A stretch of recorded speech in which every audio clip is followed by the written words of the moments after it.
niaba ya viongozi wetu wakuu, natoa shukrani kwa walioshiriki tayari na wale wanaoendelea kuingia kwenye mafunzo haya, na tunawakaribisha sana TRA.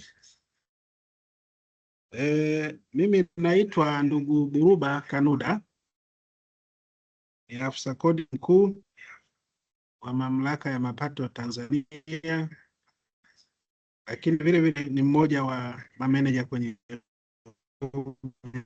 mradi. Kwa hiyo na mimi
hapo nasikika.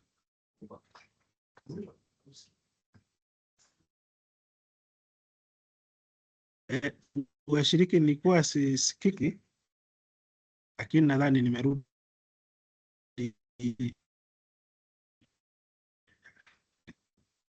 Nilichokuwa nasisitiza kwamba huu mfumo midogo midogo tulionayo ndani ya Mamlaka ya Mapato Tanzania, mfano ikitaka ya dereva kuna mfumo wake,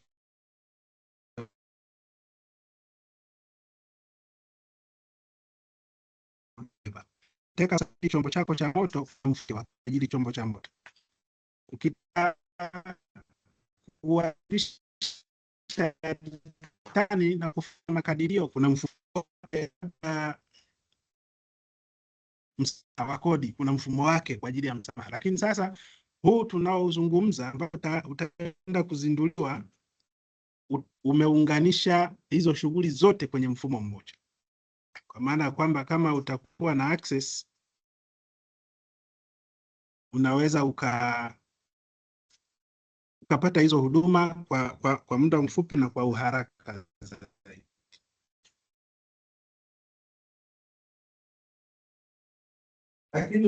Lakini vile vile mfumo huu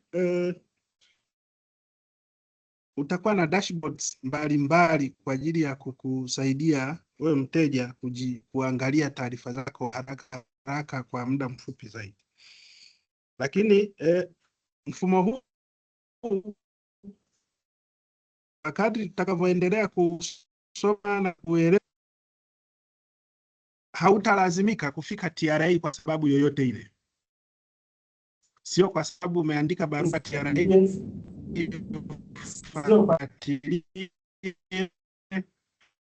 sio kwa sababu TRA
Washiriki nilitolewa tena, lakini nimerudi. Naendelea kutoa introduction kuhusiana na mfumo huu. Kwenye hatua hii ya mwanzo tutakayoenda kuzindua na ambayo tutafanya mafunzo yake, kuna moduli kadhaa ambazo tutazipitia wakati wa mafunzo kama ratiba yetu tuliyotuma na kama inavyosomeka kwenye kipeperushi. Tutaenda kupitia mfumo wa usajili na utoaji wa leseni mbalimbali. Tutapitia moduli ya kuwasilisha ritani na kufanya makadirio mbalimbali.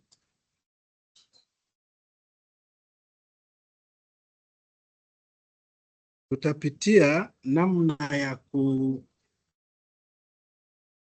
ya kufanya ufuatiliaji wa masuala ya kodi, ikiwa ni pamoja namna ya kupokea dimandi za kodi ambazo huwa tunaleta mara kwa mara na taratibu zingine za ufuatiliaji, zote ziko kwenye mfumo. Lakini vile vile tutapitia utaratibu wa kuomba na kupokea marejesho ya kodi, maana ya refund, na uombaji wote wa misamaha na tafifu mbalimbali ambazo zipo. Kama nilivyosema, mawasiliano yote kuhusiana na TRA kwa sasa hivi yatahamia mtandaoni, na tumewezesha kupeleka kwenye mtandao karibia kila process tunayoifanya hapa TRA. Kwa hiyo ni maboresho na ni mapinduzi makubwa sana. Baada ya kusema hayo, leo tulikuwa na kazi moja ya kupitia hizo portals. Kuna portal za aina 3. Kuna portal kwa maana ya lango la kuingilia kwenye mfumo la walipa kodi ambalo ndo tutalijadili hasa leo. Lakini tuna lango lingine la watu wa ndani ya TRA na lango lingine la taasisi mbalimbali ambazo tunashirikiana nazo kwenye huu mfumo. Kwa hiyo leo tutasoma kama sehemu ya utangulizi kwenye mfumo huu juu ya namna ya kuingia kwenye huo mfumo, namna ya kutoka kwenye huo mfumo na namna ya kutembea kwenye huo mfumo wote. Kwa leo ndio takachokisoma leo. Ninaweka huo utangulizi. Kuanzia kesho na kuendelea ndo tutaingia kwenye masomo specific na kwenye moduli specific. Baada ya kusema hayo, nimkaribishe aliyejiandaa kutupa huo utangulizi wa huo mfumo. Alafu baadaye kama yuko mshiriki ana swali, tunatumia sana hiyo chat yetu, utaweka kwenye chat, alafu wataalamu wetu tutakujibu kule kwenye chat, ili usikae na swali muda mrefu na hatimaye usipate nafasi ya kuzungumza moja kwa moja. Kwa hiyo kama utakuwa na swali liandike kwenye chat, tutajitahidi kwa kadri tunavyoweza ili tulijibu kule kwenye chat, na usiondoke na dukuduku au ushauri wa muhimu kwenye kuboresha huu mfumo wetu. Baada ya kusema hayo, sasa ninamwachia mwenzangu Bwana Ndunguru aendelee na kutupa introduction ya huu mfumo kupitia hilo lango la kuingia kwenye huu mfumo. Asanteni sana.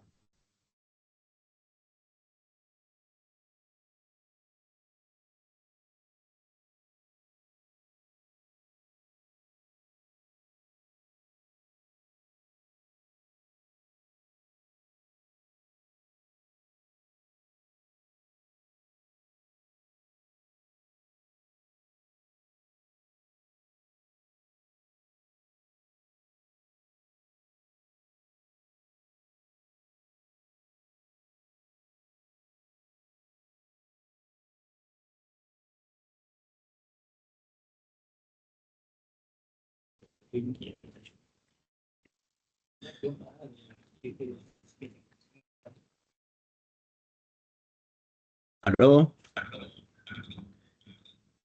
Habari ya jioni. For those who are not familiar with Swahili, good evening. Kwa jina naitwa Francis Ignas Ndunguru.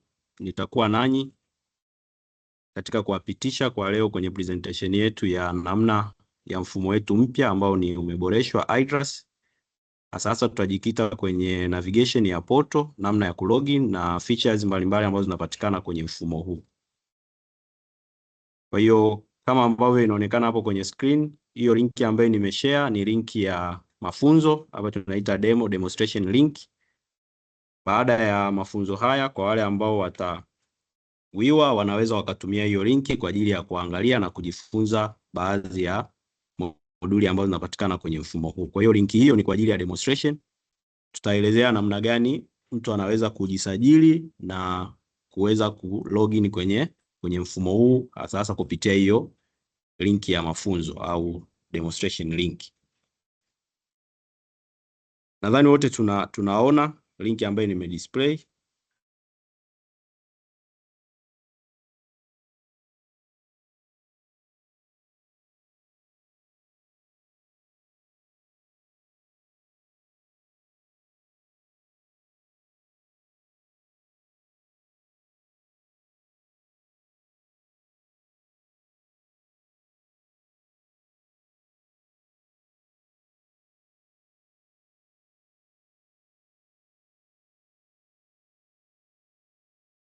Kwa hiyo badala ya kudisplay hiyo link, nitashare navigation ya mfumo unavyoonekana ili tuweze kuelezea namna gani ukitaka kulogin na procedure zingine zitakavyokuwa zinaonekana. Nadhani wote tunaona mfumo wetu jinsi ambavyo una display. Mfumo wetu ni Integrated Domestic Revenue Administration System, kwa kifupi ni IDRAS. Na kwa leo tutaangalia kwa upande wa taxpayer portal. Kama ambavyo mfumo unaonekana, taelezea hizi menu ambazo zinaonekana hapa kabla ya kulogin. Kwa pale juu utaona kuna logo ya TRA na imeandikwa IDRAS. Chini kuna maneno ya taasisi Tanzania Revenue Authority na kuna maneno yale yako kwenye rangi ya kijani ambayo ni EPT. EPT maana yake ni external portal ambayo ni mahususi kwa ajili ya watumiaji wa nje ambao sisi walipa kodi. Na hapo katikati ni sehemu ya kulogin, maana yake kuna sehemu ya kuingiza login ID na password. Na kuna button kwa ajili ya kulogin na pia kuna sehemu kama umesahau password yako, maana yake you can forget your password so that you can login and get new password. Kwa hiyo kwa mfumo wetu ulivyokuwa, kama ilivyokwisha kuelezea mtangulizi ambaye kwa niaba ya management na manager mradi, mfumo wetu kama unavyozungumza kwamba ni Integrated Domestic Revenue Administration System, ni kwamba tumejitahidi kuautomate baadhi ya huduma zote ambazo mlipa kodi anatakiwa kuzipata. Mwanzo zilikuwa zinapatikana kwenye mifumo mbalimbali na tofauti, lakini kwa sasa zitakuwa zinapatikana kwenye huu mfumo. Maana yake ukilogin ni kama single sign in. Ukilogin maana yake una uwezo wa kufanya registration, una uwezo wa kufile tax return, una uwezo wa kusubmit au kufile objection, una uwezo wa kuangalia taarifa zako za madeni na malipo ambayo umeyafanya, una uwezo wa kureceive baadhi ya document ambazo zimetokana na kaguzi za kikodi, maana yake nazungumzia tax audit na tax examination au tax investigation.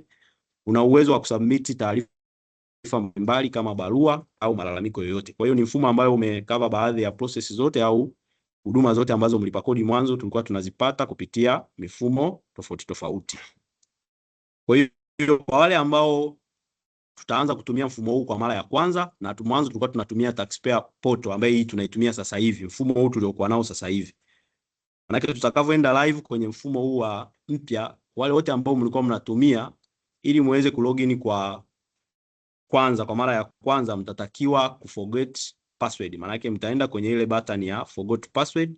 Ukiklik pale utahitajika kuweka chini yako na email au utachagua option. Maana yake unaweza ukachagua option either unataka kureceive password hiyo kupitia email au phone number. Kwa hiyo ukichagua email maana yake utaweka TIN then utaweka na email, utaforget your password, utapata password kupitia email yako, au ukiweka namba ya simu maana yake utaweka option ya phone number, then you can put your TIN and your phone number. After then you can reset your password, then you receive a message through your mobile number. Kwa hiyo hiyo ni process ya kuweza kulogin au kutumia mfumo kwa mara ya kwanza kwa wale wote ambao tulikuwa tunatumia mfumo huu tuliokuwa nao sasa hivi.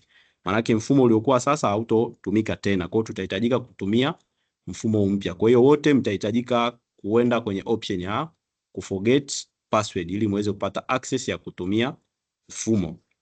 Kwa hiyo baada ya kufanya yote utafika sehemu ya kulogin, ambapo pale itakuhitaji wewe uweze kulogin na kuweza kuona huduma ambazo zinapatikana.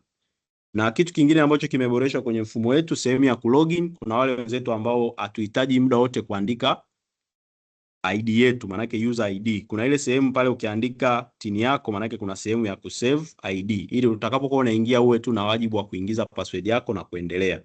Kwa kwenye sehemu ya kulogin una uwezo wa kuingiza ID yako na kuisave. Kwa hiyo wakati wote unapotaka kulogin utakuwa tu unahitajika kuingiza password. Na kulogin manake tutatumia TIN ya individual. Niwaweke clear kidogo hapo. Mfumo wetu huu utamruhusu individual tu kulogin kwenye huu mfumo. Kwa hiyo entity zote manake zitaenda kwenye ule mfumo wa declarant au kwa ajili ya kuwa work on behalf. Kwa hiyo wale ambao ni wana makampuni manake directors ndio wataweza kulogin na kuaccess session za kampuni zao. Wale ambao ni sole proprietor manake watalogin kwa TIN zao. Kwa hiyo individual tu ndio wataruhusiwa kulogin kwenye mfumo. Isipokuwa tu zile ambazo ni special case, nadhani hizi hazitotuhusu watu wengi kwa sababu ni za non-resident ambao wana provide zile electronic service. Ambazo hii sasa inaeleweka kwa wenzetu ambao ni non-resident. Kwa resident manake tutatumia individual. Kwa ukitaka kulogin, moja utaklik ile sehemu ya login. Kwa sababu tayari nimesha save my ID, so nitakuwa required kuweka password yangu. Password ni ile ambayo wewe ume-create ili uweze kulogin. Ukisha login, mfumo utakuwa unaonekana kama hivyo ambavyo unaonekana. Hizi ni features ambazo zinapatikana kwenye mfumo kama inavyoonekana hapo. Sasa nitaelezea hizi features ili ziwe familia kwa kila mtu, ambapo utakapokuwa una login uweze kujua ni namna gani unaweza kunavigate for the first time. Nitaanza kuelezea features ya kwanza, ambapo nitaelezea ukiangalia upande wangu wa kulia pale juu kabisa, labda ni zoom.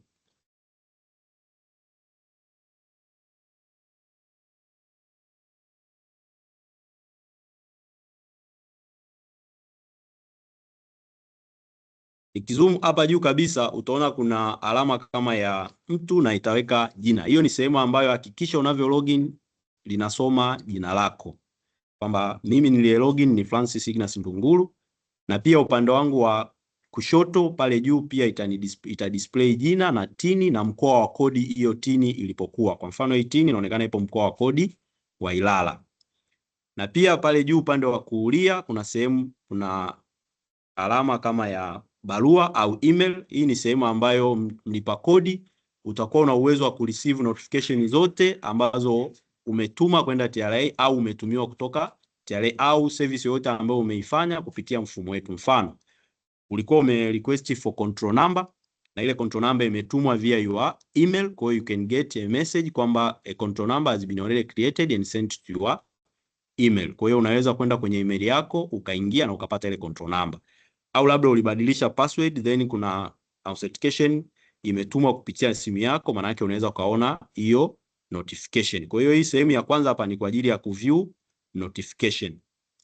Sehemu hii inayofuata ni sehemu ya kubadilisha lugha, maana yake mfumo wetu tumejitahidi kwa accommodate kulingana na matakwa ya kisheria kwamba utakuwa una cover lugha zote, maana yake kutakuwa na Kiingereza na Kiswahili. Kwa hiyo wale ambao watataka kutumia Kiingereza maana yake watatumia lugha ya Kiingereza.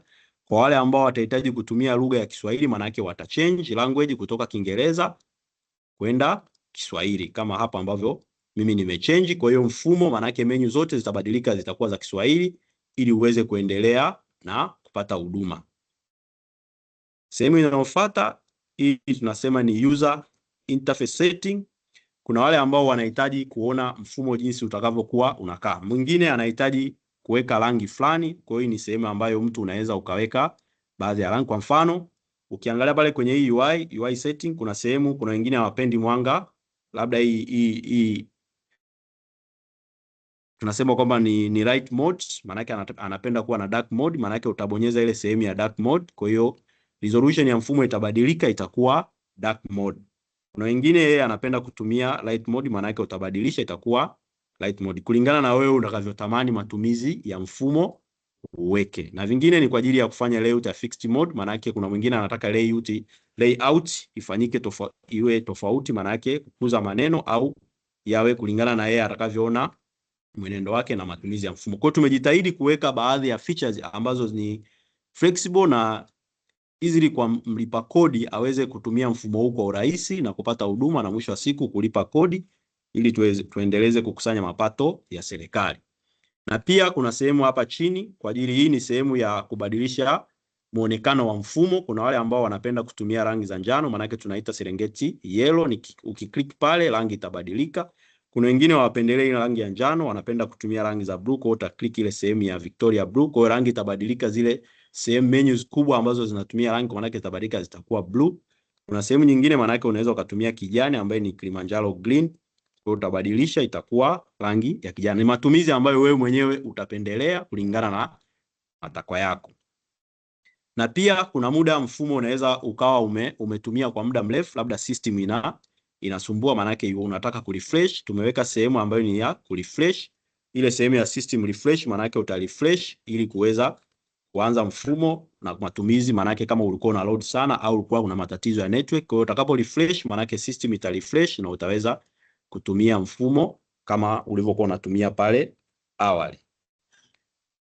Na feature nyingine ile ambayo ya mwisho pale ni kwa ajili ya umetumia mfumo sasa, umemaliza kupata huduma, labda uli login kwa ajili ya kufaili return, umemaliza, then unataka ku log out, kwa maana yake utaklik ile sehemu ya log out kama ile button au ile alama ambayo inaonyesha, kwa utaklik ile sehemu utakuwa umelog out. Kwa mfano hapa inasema would you like to log out, then utaconfirm. Kisha confirm maana yake itakulog out, then you can proceed. Kama unataka ku login tena utaingiza password, utaweza ku login. Kwa hizo ni features ambazo utakutana nazo for the first time una login kwenye mfumo wetu ambao ni mfumo wa walipa kodi wote Tanzania na wale wenzetu ambao sio wa Tanzania. Baada ya kuona hizo features, pia kuna features nyingine ambayo nitaielezea, hii my address. My address hii ni feature ambayo ni kama shortcut. Unahitaji kujua baadhi ya message ambazo zimetumwa kupitia akaunti yako, au unataka kujua return ambazo umefile au hazijafailiwa, maana yake utaenda ile sehemu ya return. Ukiklik pale, maana yake system itakuprompt direct kwenye ile service ya return, maana yake utaweza kuview unfiled return na utaweza kuview kama kuna return ambazo ziko draft, na pia utaweza kuangalia zile return ambazo ziko filed. Na vile vile itakuonyesha baadhi ya taarifa ambazo ni muhimu kwa matumizi ya kikodi, au unataka kuangalia payments ambazo umezifanya. Vile vile utaona bills ambazo umezitengeneza, ambazo umelipa, ambazo umecancel au ambazo ziko pending kwa ajili ya malipo. Kwa hiyo sehemu ya my address ni kama shortcut ambayo itakusaidia wewe kumanage your tax easily and convenient, sio kama mpaka uende kwenye ile moduli husika au kwenye specific service. Hata sehemu inayo ya kuangalia madeni, maana yake ni sehemu ya debt management. Hii ni sehemu pia ambayo itakusaidia wewe kama mlipa kodi kuangalia baadhi ya madeni ambayo unadaiwa. Kwa hiyo itakuonyesha tax type zako na mwaka husika na due date ya lile deni, na kama kuna interest yote ambayo imekuwa charged due to late payment ya hilo deni utaweza kuona. Na vile vile mfumo wetu huu maana yake utakuwezesha kuview kama kuna demand notice yoyote ambayo imekuwa issued kupitia mfumo, maana yake utaiona, na kama kuna urgency notice maana yake imekuwa issued, au zile recovery measures zingine zote ambazo zimekuwa issued.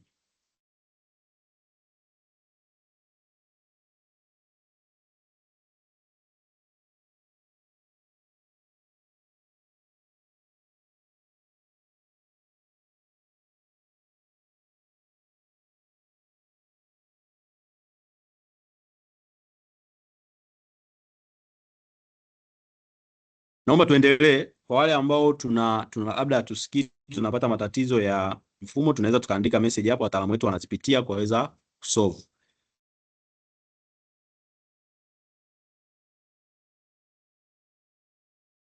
Vile vile kwenye mfumo huu sehemu ya My iDRAS unaweza kwenda labda kwenye refund ukaja kuangalia application zote ambazo uliapply for refund kulingana na matakwa ya kisheria, kwamba mlipa kodi ana wajibu wa kuomba refund kama amelipa kodi zaidi, ili mamlaka imrudishie kulingana na vigezo. Kwa hiyo utaangalia zile application, na kama kuna amount yoyote ambayo imelipwa kama refund, maana yake utaweza kuziona. Kwa hiyo hii sehemu ya My iDRAS ni sehemu ambayo ya navigation, ambayo mlipa kodi itamuwezesha kwenda kuangalia ile service kwa haraka bila kupitia ile service husika. Pia kwenye huu mfumo tumeboresha kuweka tax calendar. Mfumo utakuwa una display kalenda kulingana na muda husika. Ninapozungumzia tax calendar, maana yake tunazungumzia due date. Maana yake mfumo utakuonyesha kwamba kwa kipindi hiki labda mwezi Disemba, tarehe zipi ambazo ni due date kwa ajili ya kuwasilisha return za kodi. Mfano due date ya kufaili VAT, due date ya kufaili PAYE, due date ya kufaili excise duty, due date ya kufaili kodi zingine kama SDL, Bed-Night Levy, Electronic Money Transaction Levy na zingine nyingi ambazo kila mmoja atakuwa na wajibu wa kuziwasilisha. Kwa maana yake tutakuwa tuna uwezo wa kuangalia hiyo. Na nyingine ni tax guide map. Hii ni sehemu ambayo mlipa kodi atakuwa na uwezo wa kuview baadhi ya taarifa ambazo ni muhimu kwake. Mfano, hizi training ambazo tunazifundisha, maana yake mwisho wa siku zote zitakuwa uploaded kwenye mfumo. Maana yake kuna wengine ambao inawezekana muda ambao hizi trainings zinafanyika yeye alikuwa na kazi, maana yake atakuwa muda wake anaweza kaingia kwenye mfumo. Kutakuwa kuna linki za YouTube kama hapa inavyoonekana, zitakuwa uploaded. Kwa hiyo training zote zitakuwa zinapatikana kwenye hizo YouTube. Maana yake unaweza kwa on your time ukaingia na ukaweza kupata mafunzo kulingana na kile ambacho unakihitaji. Kwa hiyo hizi trainings zitabase kulingana na moduli ambazo zinafundishwa. Mfano hapa mfumo wetu utakuwa na moduli almost 13. Kwa hiyo kila training ambayo inafanyika kulingana na moduli, kulingana na ratiba ambayo imetolewa, zitakuwa uploaded kwenye mfumo ili uweze kuzipitia. Na sio training tu, hata zile manuals kuna wengine wanatamani kusoma ili waweze kujua mfumo unakuwa navigated vipi, maana yake zile process ambazo zinafanyika. Kwa hiyo manuals zote ambazo ni user guide zitakuwa uploaded kwenye mfumo, ambapo mlipa kodi utakuwa na uwezo wa kuingia na kuzisoma au na uwezo pia wa kuzidownload. Kwa hiyo ni mfumo ambao umeboreshwa, na baadhi ya taarifa nyingi tutakuwa tunaweza kuzipata kwenye akaunti zetu. Maana yake kuna zile taarifa ambazo zilikuwa zinatumwa kwenye website ambao wengine walikuwa wanapata shida kuingia, lakini sasa hivi tutakuwa tunazipata kwenye akaunti zetu ambazo ni za taxpayer portal. Nadhani mpaka kufikia hapo, ndugu wasikilizaji, tunaelewana na wote tunaona system ambavyo ina display. Na sehemu nyingine ambayo tutaiona kama dashboard, kama portal, wakati wa kuingia kwenye mfumo utaona kuna sehemu imeandikwa public notes. Kama ilivyozoeleka, public notes nyingi huwa tunazipata kwenye social platform, mfano kwenye zile official social platforms za TRA, mfano Instagram, Facebook na mtandao wa X ambapo awali ulikuwa unaitwa Twitter. Lakini kwa sasa public notes zote tutakuwa tuna uwezo wa kuziona pia kwenye akaunti yako mwenyewe kama mlipa kodi. Ukiingia kwenye taxpayer portal kuna sehemu ile ya public notes, maana yake kama kuna notes yoyote ambayo imekuwa issued either na kamishna mkuu au kuna tangazo lolote ambalo linakuhitaji mlipa kodi kupata awareness au kupata taarifa, maana yake utaweza kuona kupitia akaunti yako kama ilivyoonekana hapo. Kuna public notes ambazo imetolewa, maana yake utaweza kuingia hapa na kuisoma ili kupata taarifa. Mfano hii ilikuwa ni user manual, kwa maana yake unaweza kudownload. Na public notes ni kama hizi ambazo hapa zinaonekana, na itaonekana kwamba ilikuwa uploaded nini. Kwa mfano hii ni public notes ambayo ilikuwa inahusisha vyombo vya moto, new system for registration of motor vehicle and driving license. Ukiklik, maana yake utakutana na ule ujumbe au ile taarifa ambayo unatakiwa kuipata. Kwa hiyo public notes zote tutakuwa tunaziona kupitia akaunti zetu. Na pia kama tulivyokwisha awali, mtangulizaji ambaye ni mwasilishaji wa awali wa utangulizi alikwisha kusema kwamba mfumo wetu umekuwa integrated. Hapo awali ilikuwa ni changamoto, ulikuwa ukihitaji kupata baadhi ya taarifa zingine ni lazima uende either kwenye baadhi ya linki zingine au mifumo mingine. Lakini kwa sasa, kwa mfano, ukiingia kwenye akaunti yako ya taxpayer portal, unahitaji kuingia kwenye website ya mamlaka ya mapato Tanzania ambayo ni official, utaklik ile sehemu ya TRA, maana yake itakudirect moja kwa moja kwenye official website. Au unahitaji kujua viwango vya kodi ambavyo ni vya PAYE, kwa ajili ya calculation, au unataka kwenda kujua calculation ya kodi kulingana na importation za magari, unataka kuagiza chombo cha moto kutoka nje ya nchi, maana yake utatumia ile calculator, au unataka kutumia mifumo mingine ambayo mamlaka inatumia. Kwa hiyo una uwezo wa kutumia hizi e-service, maana yake ni integrated link za mifumo ambayo wenzetu wanatumia au inatumika ndani ya mapato Tanzania. Kwa hiyo hizo ni features ambazo mlipa kodi unaweza ukaziona kupitia mfumo mpya ambao umeboreshwa. Na pale chini kabisa ambapo nimedisplay kuna sehemu kuna maneno yameandika idle time. Tulikuwa tunapata challenge na maoni kupitia walipa kodi kwamba mfumo mtu akitaka kuwasilisha return unamtoa kwa haraka. Lakini kwa sasa tumeweka idle time kwamba mfumo huu ukilogin utakuwa unatumia kwa muda wa nusu saa ili uweze kuwasilisha. Ukiona kwamba ule muda labda umetumia unaenda kuisha, maana yake bado unaendelea kutumia mfumo, maana yake unaweza ukaliset ukastart afresh. Maana yake kuna ile sehemu pale niliweka unaweza uka click, maana yake ukiliset time inarudisha ule muda ambao ni 30 minutes ili uendelee kutumia mfumo kama ulivyokuwa unatumia. Challenge ya mfumo ku login alafu unakutoa kwa haraka, maana yake nadhani hapo tutakuwa imekuwa solved, maana yake tutaweza kuwasilisha huduma zetu kupata huduma kwa muda ambao tunategemea na utakuwa ni sahihi. Na pia hii ni sehemu ambayo kuna sehemu ambayo ni ya network, unaweza ukaangalia kama unapata challenge ya mfumo, je, network ambayo unaitumia ni kwamba iko strong kwa namna gani, au kwa sasa maana yake unatumia device gani. Maana yake kuna ile sehemu ya network, ukiklik pale utaona network ambayo unatumia na statistic ya network ambazo unazitumia na aina gani ya network ambayo unaitumia kwamba iko strong kwa ajili ya kupata hiyo huduma. Kwa mfano kama hapo inavyo display hiyo network status, ambapo sasa itakuwa ina display kulingana na wewe network unayoitumia. Kwa hiyo hizi ni features ambazo za kwenye mfumo tutaka tuwapitishe, ambazo kama poto unaweza ukatumia kwa ajili ya kufurahia na kupata huduma za kikodi. Sasa badala ya kusema hayo, kuna zile features ambapo pale juu kama nilivyokwisha kusema awali, kwa mfumo wetu unamruhusu individual tu kulogin. Kampuni maana yake wewe ni director wa kampuni, au wewe ni declarant, au wewe ni auditor wa kampuni fulani, maana yake kuna ile sehemu ya change session. Ile ni sehemu ambayo itakuonyesha zile entity zote ambazo umekuwa attached kulingana na access right ambayo umepewa. Mfano ukiklik pale sehemu ya change session, yataonekana yale makampuni yote status uliokuwa nayo. Mfano hii sehemu ya kwanza itaonyesha team ya hiyo kampuni, pia itaonyesha jina la hilo kampuni na entity admin status. Maana kama wewe ni administrator wa hiyo entity, status itasema yes, na kama sio administrator maana yake itasema no. Kwa hiyo kuna rights ambazo tunapewa kulingana na kampuni ambazo zimekuwa appoint. Kuna wengine tunakuwa appointed kama declarant kwa ajili ya kufile return, kwa zile kampuni zote zitakuwa zinaonekana hapa. Kwa hiyo ukihitaji kwenda kwenye ile kampuni kwa ajili ya kufile return, maana yake utai-click then utai-select. Maana yake unaweza ukaselect kwa kudouble click au ukaselect pale chini, maana yake itakuwa imekuhamisha kutoka kwenye ile session ya awali imekupeleka kwenye ile session ya kampuni na utaweza kufile. Na kingine ambacho tumekiboresha kwenye mfumo wetu ni kwamba utakapokuwa na change session itakuonyesha location ya hiyo tini ilipokuwa. Kwa kama iko mkoa wa kodi wa Kigoma, itasoma pale kwamba hii iko tini ni ya mkoa wa kodi wa Kigoma. Kama ni Ilala, maana yake itasoma Ilala kulingana na tini location yake ilipokuwa. Kwa hiyo haya ni maboresho ya mfumo mpya ambao tumeyafanya.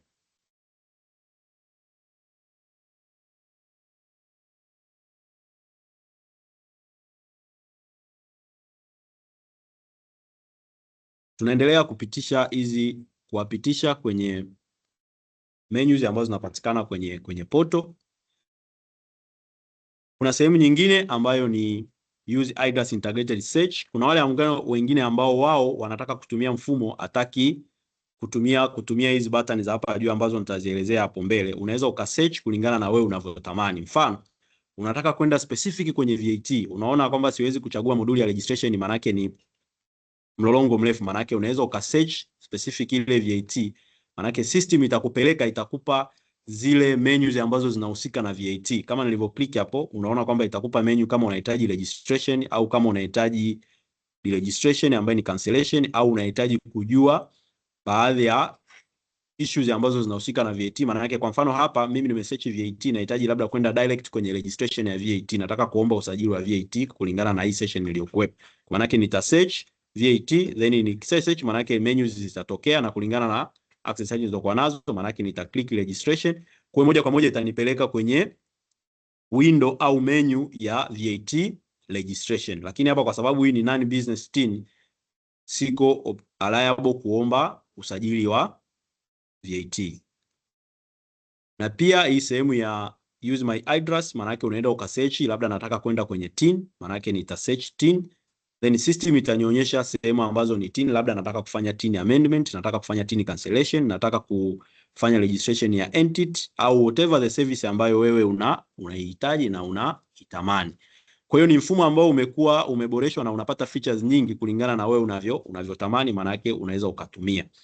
Sasa baada ya kuangalia hizi menus ambazo zipo kwenye dashboard, sasa tuangalie hizi menu ambazo ziko hapa juu na hizi ambazo ziko upande wangu wa kushoto chini ya ili neno change session.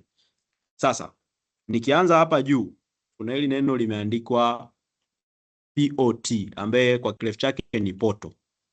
Ukikliki kwenye hii poto, hizi ni moduli ambazo zitakuwa zinapatikana kwenye mfumo. Kwenye mfumo wetu maana yake mlipa kodi ataweza kupata service kama zinavyoonyeshwa hapa. Moja, mlipa kodi anaweza kupata service ya registration, maana yake usajili wowote ambao unahusika na TIN, VAT, branch, tax consultant na vingine vyote. Na pili, anaweza kupata service ambazo zinahusika na driving license ambayo ni computerized driving license, maana yake ataomba leseni ya udereva au atauisha leseni yake au atakancel leseni na huduma zingine. Na tatu, maana yake ataweza kupata huduma za usajili wa vyombo vya moto ambavyo hapa tunazungumzia magari na vile vingine. Na pia ataweza kufile return ambayo ni return filing and assessment, na vile vile anaweza kuona revenue collection and account, maana yake hii inahusika sehemu ya malipo na madeni ambayo atayaona kwa ajili ya kufanya malipo.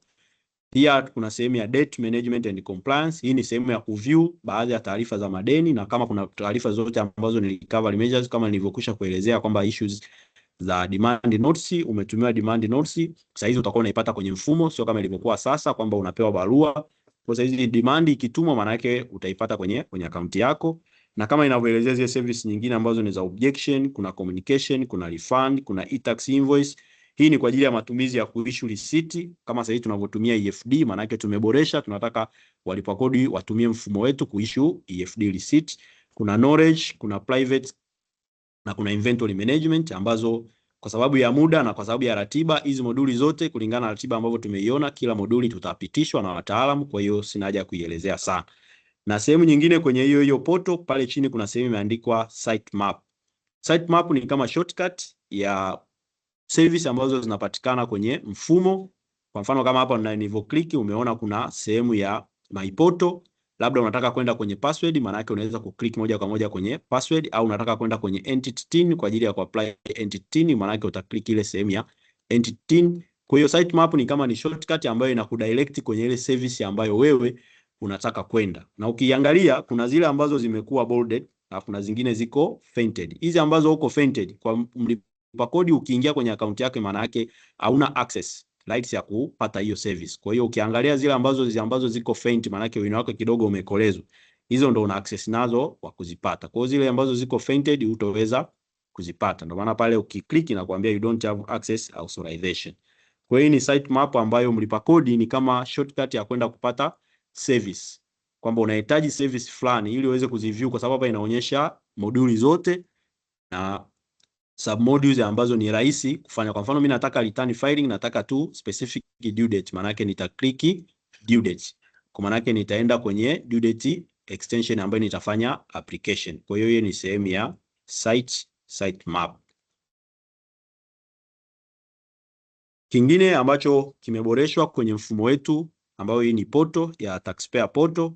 Upande wa kushoto kuna sehemu imeandikwa my poto, ambapo ukikliki pale kuna sehemu ya my page, kuna menus kama 4, kuna my information, kuna my menu, kuna password na kuna message. Sasa nitaelezea hii my information.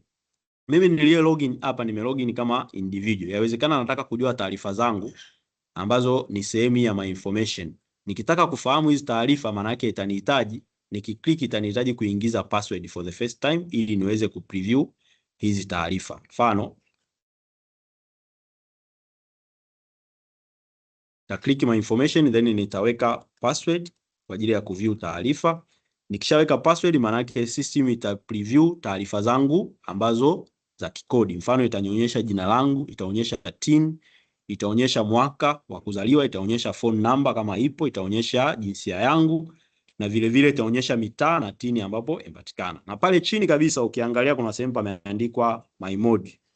Ile ni sehemu ambayo sasa hapa ni very interesting place ambayo mlipa kodi una uwezo wa kuchagua. Mfano, kuna wale walipa kodi yeye muda mwingi anatumia sana moduli ya return filing. Anataka akilogin tu moja kwa moja system imprompt kwenda kwenye return filing. Maana yake utachagua pale moduli ambayo wewe unaona kwako ni unatumia sana kuliko zingine. Mfano, mimi natumia sana moduli ya usajili wa magari. Kwa hiyo nitachagua Central Motor Vehicle Registration. Then nitamodify. Nikimodify maana yake kila nitakapo login maana yake system itanipeleka mimi direct kwenye moduli ya magari. Mfano hapa nime log out ili tuweze kuona. Kwa moja ukiangalia nilivyo login tu maana yake moja kwa moja inanipa services zile za magari. Ndio ile sehemu ya my information ambapo maana yake unachagua ile moduli ambayo wewe you are interesting to use or you are using every day au frequently, maana yake unaitumia hiyo moduli. Kuna wengine maana yake wanatumia moduli labda ya return filing. Maana yake yeye au wewe utachagua moduli hiyo ya return filing, then ukimodify uta log out na kulogin tena. Maana yake ukilogin tena kile utakapokuwa una login, maana yake system itakupeleka direct kwenye moduli ile ya return filing. Maana yake labda wewe ni muda mwingi kwamba una file return, kwa hiyo uhitaji kuwa direct kwenye return kwenye baadhi ya moduli zingine ambazo hauko interested nazo. Lakini pia kama utahitaji kubadilisha, hapa juu sehemu ambapo nilisema imeandikwa neno portal, ukiklik una uwezo wa kubadilisha ile moduli ambayo unaitamani. Mfano, nilikuwa nipo kwenye return, natamani sasa kwenda kwenye registration, kwa hiyo nita click registration. Kwa system itanibadilisha, itanipeleka kwenye registration. Nadhani ni maboresho ambayo wengi wetu kwa demonstration hii mnaiona, kwa sababu sasa tunatumia taxpayer portal. Ukihitaji kwenda kwenye registration unatakiwa uame kutoka kwenye hiyo session uliokopo kwenda nyingine, lakini sasa una haja ya kutoka kwenye hiyo session. Ni kwamba tu una click, system unakuwa pale pale, maana yake inakuhamisha kutoka kwenye hiyo service moja inakupeleka kwenye service nyingine. Mfano, nikihitaji kutoka kwenye revenue collection accounting nataka kwenda kwenye debt management and compliance, kwa nita click debt management, kwa nitaanza kupata zile services za debt management and compliance. Na hizi namba nimesema kwamba zitaelezewa na wataalamu, sababu tutapitisha moja moja tujue mfumo jinsi unavyofanya kazi. Kwa leo ni kwamba tutapitisha navigation ya portal. Kwa baada ya kuona ile sehemu ya my information ambapo una uwezo wa kufanya hayo yote ambayo nimeelezea, pia kwenye sehemu ya my information kwa wale ambao yawezekana ulikuwa unatumia password, lakini hiyo password unaona kwamba kuna watu ambao wanaitumia au kuna mtu ulimpa lakini unataka kumcontrol, una uwezo wa kumwekea two factor authentication. Kwamba napo anapoingiza password unamhitaji yule mtu atakapoingiza password itumwe password nyingine kwenye namba yako ya simu ili uweze kuverify na kumruhusu aingie. Kwa maana yake hapa ukisema yes hapa kwenye sehemu ya two factor authentication, maana yake uta click either yes or no. Ukisema no, maana yake wewe ukiweka tu password utakuwa na login direct. Lakini ukisema yes, maana yake utahitajika kureceive password nyingine ambayo ni kama one time password kwa ajili ya kuruhusu kulogin. Maana yake hii ni kama control ya kuzuia wale ambao wanaweza waka attempt au tukasema kwamba Kiswahili rahisi, maana yake wale ambao wanaweza kuingia kwenye account yako. Maana yake kuna hii sehemu ya two factor authentication kwa ajili ya kucontrol hizo risk. Na pia kuna sehemu ya email na message ambazo hii ni sehemu ambayo nielezea pale mwanzo kwamba you can receive email na message ambazo zimetumwa kulingana na huduma ambazo umezifanya kwenye account yako kama zinavyoonekana hapo. Kwa mfano kuna hizi message ambazo zina display kwamba TIN yangu, your TIN has been cancelled, kwamba ulikuwa umeomba huduma ya kucancel TIN, then baada ya ile process kuwa finished au kucomplete, maana yake una uwezo wa kupata notification au email. Maana yake hii inaweza ikatumwa kwenye namba yako ambaye ni email au ikatumwa kwenye namba ya simu. Kwa hiyo una uwezo wa kuchagua ni kwamba wapi utahitaji kupata hiyo taarifa. Kwa hiyo kuna sehemu ya email, option ya kuchagua kwamba iende kwa email au sehemu ya SMS kulingana na wewe ambavyo utapendelea. Na sehemu nyingine ni kwa ajili ya signature management. Kuna sehemu ambayo itakuwa ina view au inakuonyesha signature ambayo umesign kulingana na taarifa zako, na taarifa nyingi za individual huwa tuna retrieve taarifa kutoka kwa sababu tuna integration na wenzetu wa NIDA. Maana yake usajili wa tini, watu wengi tumetumia vitambulisho vya taifa, kwa hiyo tuna retrieve zile biometric na signature ambazo zimekuwa kwenye NIDA, na vile vile system itakuwa inaonyesha picha yako, image ambayo ipo kwenye system. Kwa hizi ni taarifa ambazo za kuview kwa kama mlipa kodi anahitaji kuona taarifa zake. Hii ni sehemu ya my information. Sehemu inayofuata ni sehemu ya my menu. Hii ni sehemu ambayo unahitaji kujua menu ambayo unataka kuisearch. Sasa my menu ni kwamba inafanana na ile ya my address. Ni kama shortcut. Mimi nahitaji nitakapokuwa na login kwenye mfumo, kuna baadhi ya menus ambazo nataka kuzitumia sana. Mfano, menu yangu kubwa mimi ni kwenye registration, lakini registration nataka sana sasa kwenye VAT registration. Kwa hiyo nita search. Nataka kila ninapoingia nione VAT registration. Kwa hiyo nitachagua menu ya VAT. Na vile vile labda natamani sana kuona sehemu ya TIN relation. Kwa hiyo nitachagua TIN relation. Au natamani pia kuona sehemu ya kuangalia branch amendment. Maana yake nitachagua branch amendment. Nikishachagua hizi menus ambazo mimi nimezipendelea au natamani sana au muda mwingi nazitumia, utasave. Ukisave, hizi menu zitakuwa zinaonekana hapa juu kwenye my menu. Maana yake ni menu ambazo wewe unazitumia muda wote au mara nyingi unazitumia, ili utakapokuwa na login kwenye mfumo huna haja ya kuanza kutafuta hapa juu kwamba niende kwenye registration then niende kwenye branch management. Hapana, maana yake utakuwa tu unaenda kwenye sehemu ya my menu then unasema una click ile sehemu ya branch amendment, maana yake itakupeleka moja kwa moja kwenye branch amendment. Na utakapohitaji pia labda unataka kuongeza menu nyingine kwa ajili ya registration au return filing, maana yake utaenda sehemu ya return filing, ta search zile menus ambazo unazitegemea, labda muda wote wewe unapendelea sana kufaili return ya VAT au muda mwingi wewe unapendelea sana kwenda kwenye filed return, au unataka menus ambazo zionekane labda ni zile za filed au draft au unfiled return, maana yake utachagua. Au unataka kuangalia assessment utachagua, au unregistered payment utachagua. Au unapendelea sana uende moja kwa moja kwenye, labda wewe ni auditor unapenda sana kwenye kupata dashboard ya LOI certification au kuangalia client ambao wameappoint auditing firm yako, au list ya client au list ya auditor ambao unao kwenye firm yako. Maana yake utachagua ile menu na utasave. Ukisha save, maana yake hii menu itakuwa ina display hapa kwenye my menu. Maana yake utakapokuwa na login huna haja ya kwenda kwenye specific service au module, maana yake utaenda moja kwa moja kwenye ile process ambayo wewe umeichagua. Mfano, sehemu hii nikitaka kwenda kwenye LOI certification, maana yake itanipeleka moja kwa moja kwenye ile dashboard na utaendelea kupata hizo huduma. Kwa hiyo ukiangalia ni mfumo ambao umeboreshwa na umemrahisishia mlipa kodi kupata huduma mbalimbali kwa urahisi na kumpunguzia ule muda ambao muda mwingine alikuwa anatumia kwa ajili ya kusearch au service mbalimbali. Kwa maana yake utakuwa unazitumia hizi my menu kwa ajili ya kupata huduma zako, au labda unapenda sana kutumia assessment kwa ajili ya kuview baadhi ya taarifa za kodi uweze kufanya malipo. Maana yake uta click ile my menu pale kwenye assessment, then system ita preview zile assessment zote ambazo unazo na utaendelea kufanya malipo. Kwa hiyo ni sehemu ambayo ni kama shortcut ambayo mlipa kodi mwenyewe utakuwa unajiamulia, na ukihitaji kuzitoa maana yake utarudi pale pale kwenye my menu. Tarudi hapa kwenye my menu, then nilichagua registration, nahitaji kuziondoa kwamba kwa sasa hizi huduma sizitumii tena, kwa nitaziondoa.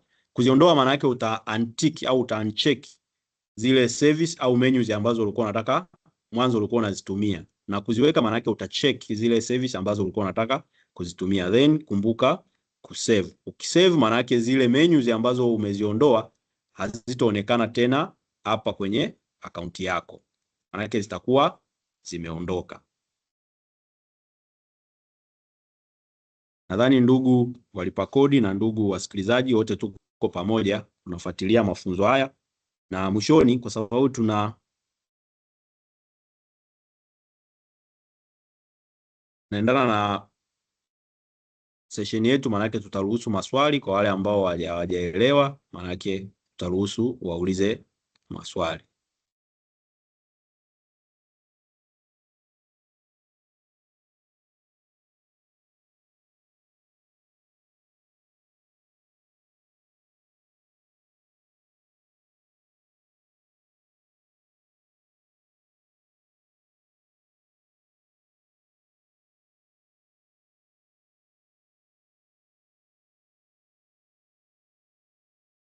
Naomba tuendelee.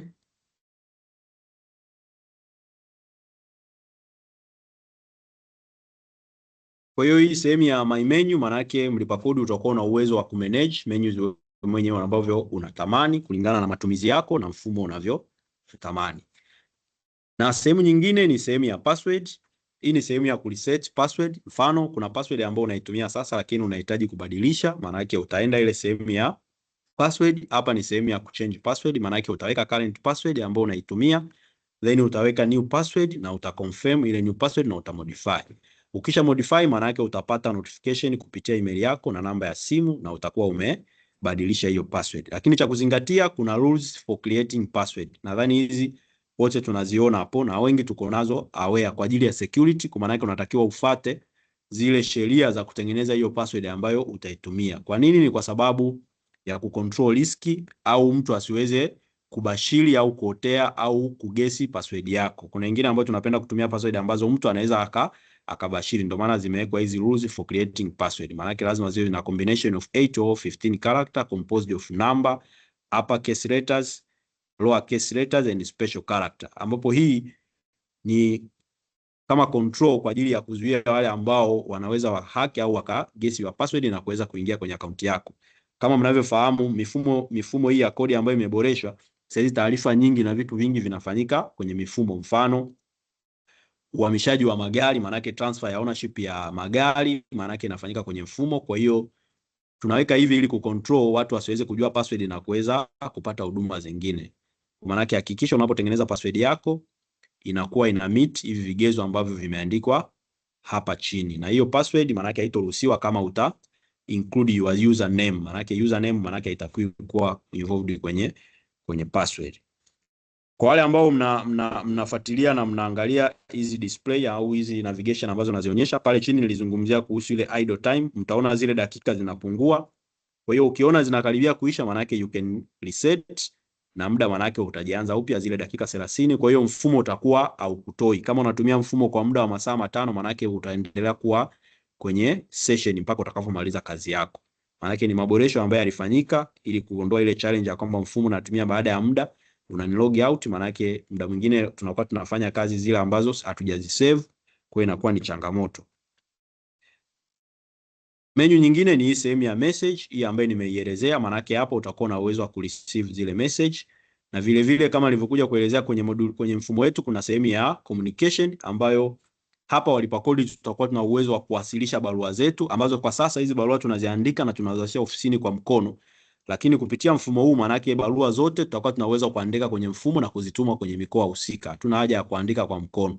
Kwa hiyo kwenye hii sehemu ya kuandika barua, maana yake unaweza ukatype kwenye ile field ambayo ya kuandika barua, au ukaattach kama una attachment yoyote ambayo unataka kuiattach na barua ambayo unaandika. Na ikishakuwa imeandikwa, maana yake itaenda moja kwa moja kwenye mkoa husika na itakuonyesha kwamba hiyo barua ipo kwa afisa gani na inaipo stage gani ya kufanyiwa kazi. Na ukijibiwa pia majibu utayapata kupitia huu mfumo ambao umeboreshwa na umekava baadhi ya service zote ambazo walipa kodi tulikuwa tunazitamani tuzipate kupitia mifumo. Na lengo kubwa ni ku streamline hizi process na kuhakikisha kwamba walipa kodi tunafanya shughuli zetu na kulipa kodi kwa wakati. Kwa hiyo hizi ni menus ambazo utakutana nazo utakapokuwa umeingia kwa mara ya kwanza kwenye mfumo huu wa IDRAS. Na ukitaka kurudi kwenye dashboard hapa juu, unaweza ukaklik sehemu hii ambayo imeandikwa IDRAS, itakurudisha kwenye dashboard ambapo utaweza kupata zile huduma zingine ambazo ulikuwa unazihitaji awali. Baada ya kuelezea hizi menus ambazo ziko upande wangu wa kushoto, nitaelezea hizi menu ambazo ziko hapa juu, ambazo hizi zinafanana na zile ambazo ziko kwenye dashboard. Kwa mfano, hii menu ya search, maana yake hapa nahitaji mimi kusearch ile service ambayo mimi nahitaji nipeleke direct. Mfano, nilizungumzia awali kwamba nataka labda kwenda kwenye VAT registration. Badala ya kwenda kwenye registration nikaanza kutafuta VAT, maana yake nitaisearch hiyo VAT, maana yake itakuja hapa, then nitaenda ku-click direct registration VAT, maana yake ita preview au ita display au ita open ile menu ambayo inahusika na VAT. Mfano hapa ime display hii VAT, maana yake kama nita apply for VAT, maana yake nitajaza taarifa na kusubmit.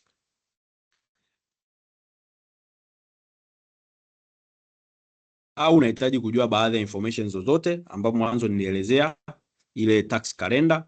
Kwa mfano nataka kujua kwa mwaka 2025 mwezi Januari kuna vitu gani ambavyo naweza nikavifahamu, au mwezi Disemba.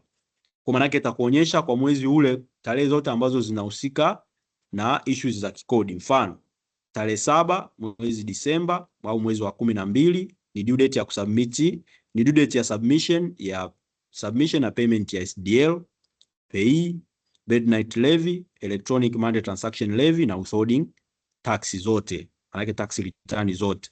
Kwa maana yake hii itakusaidia mlipa kodi uweze kujua due date ili uweze kuwasilisha return yako kwa wakati na kuepuka penalty za ucheleweshaji wa kuwasilisha return. Na vile vile maana yake itakuwa inakuonyesha tax calendar yote ya mwezi husika. Kwa mfano tunaona hapa hii due date ya kufaili VAT, tunaona due date ya kufaili excise duty, tunaona due date ya kulipa installment ambazo ni statement of estimated tax payable by installment. Kwa due date zote zitakuwa zinaonyeshwa namna gani na mlipa kodi una wajibu wa kuzifuatilia. Kwa hiyo utakuwa unaweza kuchagua kuangalia tax calendar kulingana na mwaka, labda mwaka 2024 au mwaka 2026. Ukichagua then uta search. Kwa mfano hapo mwaka 2026 Januari, maana yake ukichagua mwaka na mwezi itakuonyesha due date. Kwa mfano hapa tarehe 7 tuna due date ya kusubmit pay, tuna due date ya kulipa na kusubmit pay, SDL, midnight levy na hizo kodi zingine. Tarehe 20 kuna due date ya kusubmit na kulipa VAT. Tarehe 25 tuna due date ya kusubmit na kulipa excise duty. Tarehe 31 tuna due date ya kulipa na kusubmit baada ya installment ambayo sasa hii itakuwa kwa mwezi March. Kwa maana yake tutapata due date kulingana na taarifa, na hizi zitakuwa updated kulingana na sheria ya kodi, na due date kulingana na tax return ambazo au aina za kodi ambazo mlipa kodi unakuwa na obligation ya kuziwasilisha. Kwa hiyo ni sehemu ya tax calendar, ndio maana ikaandikwa tukaweka hapa kama information ili mlipa kodi uweze kupata hizo taarifa. Na sehemu nyingine ni kwa ajili ya community. Hii ni sehemu ambayo tunaweza kupata public notes, na kama kuna maswali Q&A yote, maana yake question and answers, kuna maswali ambayo walipa kodi wanataka ufumbuzi, maana yake yatakuwa yanawekwa kwenye mfumo ili uweze kupata majibu na kupata uelewa. Ndio maana kuna ile moduli ya knowledge, maana yake kama kuna chochote ambacho mlipa kodi unahitaji kujua au kupata taarifa yoyote, maana yake kuna sehemu ambayo tutakuwa tuna upload document kwa ajili ya kujisomea au kupata taarifa. Na kuna sehemu nyingine ile ambayo ni ya user guides, maana yake hii ni sehemu ambayo utaweza kupata zile user manual zote zinahusiana na mfumo huu kulingana na moduli. Kwa hizi moduli zote, user manual au user guide zote za hizi moduli zote utaweza kuzipata. Kuna wale wengine ambao hawatamani kuingia YouTube kusikiliza, maana yake wanahitaji kusoma ili kufuatisha zile process ambazo zipo kwenye user manual, maana yake tutaweza kuzipata kwenye mfumo. Kwa hiyo hizi ni baadhi ya service au huduma ambazo mlipa kodi ataweza kuzipata kupitia mfumo huu. Kitu cha kuzingatia tu ni kwamba hakikisha una login na unatunza password yako na uweze kupata huduma hizi ambazo kila mlipa kodi anatakiwa kuzipata. Nadhani ndugu wasikilizaji, tuko pamoja na tunaendelea na mfumo. Sasa nitaelezea baadhi ya hizi menus kwa uchache sana, kwa sababu wataalamu wa kila moduli hapa ambayo tunaiona au kila service ambayo unaiona hapa, wataalamu watatupitisha na kwa uzuri kabisa wote tutaelewa na tutaweza kutumia. Mfano hii sehemu ya moduli hii ya portal, maana yake ni kama nilivyoelezea, hii inahusika sana sana na matumizi ya mfumo na zile ambazo ni portal users. Sehemu nyingine ni registration, hii inahusika na registration zote ambazo walipa kodi tunazifanya. Mfano kuna hii huduma ambayo tumeiboresha ambayo ni administrator of estate, wenzetu wa registration watakuja kuielezea, maana yake utaweza hapa kupata hizi huduma, na vile vile kama unahitaji kuomba usajili wa TIN za entity au branch TIN au VAT au tax consultant, maana yake zitakuwa zinapatikana kwenye huduma hii ya registration. Na pia kuna taxpayer management ambayo hapa ni kwa ajili ya kufanya amendment mbalimbali, kwa ajili ya kuangalia invitations mbalimbali, wenzetu watatupitisha, kwa sababu leo tunapitisha tu ile navigation. Kwa process zaidi maana yake wenzetu watatuonyesha. Vile vile kuna sehemu ya license management, kwa hizi ni mahususi kwa wale ambao wana deal na manufacturing, maana yake tutakuwa tunaweza kuona hizi license ambazo umekuwa issued, sasa zile ambazo ni accessible goods, maana yake kutakuwa kuna sehemu ya kumanage hizo license, maana yake utakuwa unaona zile license ambazo umekuwa issued zitakuwa zinaonekana hapo. Na hii moduli inayofuata ni sehemu ya computerized driving license ni sehemu ambayo utakuwa unaweza kuona leseni yako ambayo unayo na ipo kwenye status gani, au unahitaji kuomba leseni labda ndo kwa awali ndo unaomba leseni, maana yake utaenda ile sehemu ya application kwa ajili ya kuomba leseni, au unataka kuangalia leseni yako ina expire lini au namba yako ya leseni, maana yake utaweza kuipreview pale. Na vile vile hii ni sehemu ambayo kwa wale wenzetu ambao wanaendesha biashara ya driving school, maana yake wataweza kuomba usajili wa hizi shule za udereva, maana yake kwa ajili ya usajili, maana yake utaingia pale kwa ajili ya kuomba usajili kulingana na matakwa, maana yake na sheria inavyosema. Wenzetu wa moduli husika watatupitisha. Kuna sehemu pia ya Central Motor Vehicle Registration, ni kwa ajili ya mahususi kwa ajili ya usajili wa vyombo vya moto. Naposema usajili, maana yake inahusisha na hata kuondoa pia usajili. Maana yake unaweza ukasajili chombo cha moto na baada ya muda ukaamua kukiondoa ili kuondoa ile namba ya usajili, na vile vile huduma zingine kwa ajili ya kupata zile namba binafsi au huduma zozote ambazo zinahusiana na usajili wa magari, aidha umenunua ndani ya nchi au umenunua kutoka, maana yake umeimport kutoka nje ya nchi. Na hii sehemu pia itakuwa mahususi kwa ajili ya wale wenzetu ambao wanauza magari ambao ni car dealers, wataomba usajili ili waweze kupata vibali vya kusajili magari yao pale wanapowauzia wateja wao. Na moduli nyingine ni return filing and assessment. Hii ni mahususi kwa ajili ya kuwasilisha return zote za kodi, na kikubwa tu ambacho ndugu walipa kodi au wasikilizaji tunachotaka kuwaambia ni kwamba kwenye mfumo huu kwa sasa hakuna return yoyote ambayo itakuwa inapokelewa manyo. Return zote zitakuwa zinapokelewa kwenye mfumo. Na kama unavyoangalia hapa, tumeweza kuaccommodate return zote za kodi. Maana yake kodi zote ambazo zilikuwa zinatakiwa kufailiwa, maana yake zitakuwa zinawasilishwa kwenye mfumo. Zile zote ambazo zilikuwa zinaletwa kwa mkono kuanzia, maana yake mfumo utakapokwenda live hazitowasilishwa tena manyo, maana yake zitakuwa zinaletwa kwenye mfumo. Kwa hiyo ukienda kwenye hii moduli ya return filing and assessment utaweza kupata hizi huduma mbalimbali ambazo kama zinavyoonyeshwa hapo. Nazielezea kwa uharaka na kwa juu kwa sababu tuna session, na kulingana na ratiba yetu kila moduli itakuwa inatupitisha kulingana na process zake ambazo zipo. Nadhani wote tutaelewa na tutaweza kuzifahamu. Na pia mfumo umeboreshwa, tutakuwa tuna uwezo wa kuona due date kulingana na tarehe husika kama inavyoonekana hapo, due date ya kufaili PAYE, due date ya kufaili VAT, due date ya kufaili excise duty kulingana na matakwa au kulingana na mwongozo wa sheria inavyosema. Na pia kuna hii moduli ya revenue correction and accounting. Pia tumesoma jumbe zenu ndugu walipa kodi na wasikilizaji na wadau wetu. Kwa sasa tumeweza kuwezesha link ya YouTube kwa wale ambao wanapata challenge kusikia kwenye hii link, maana yake tunaweza pia kuingia kule kwenye YouTube. Link iko live, maana yake tunaweza kuendelea na kusikiliza mafunzo haya. Kwa wale ambao mlikuwa mnapata challenge tunaomba radhi, lakini kwa sasa tumeweza kuaccommodate hiyo service, maana yake mnaweza mkasikiliza pia kupitia YouTube.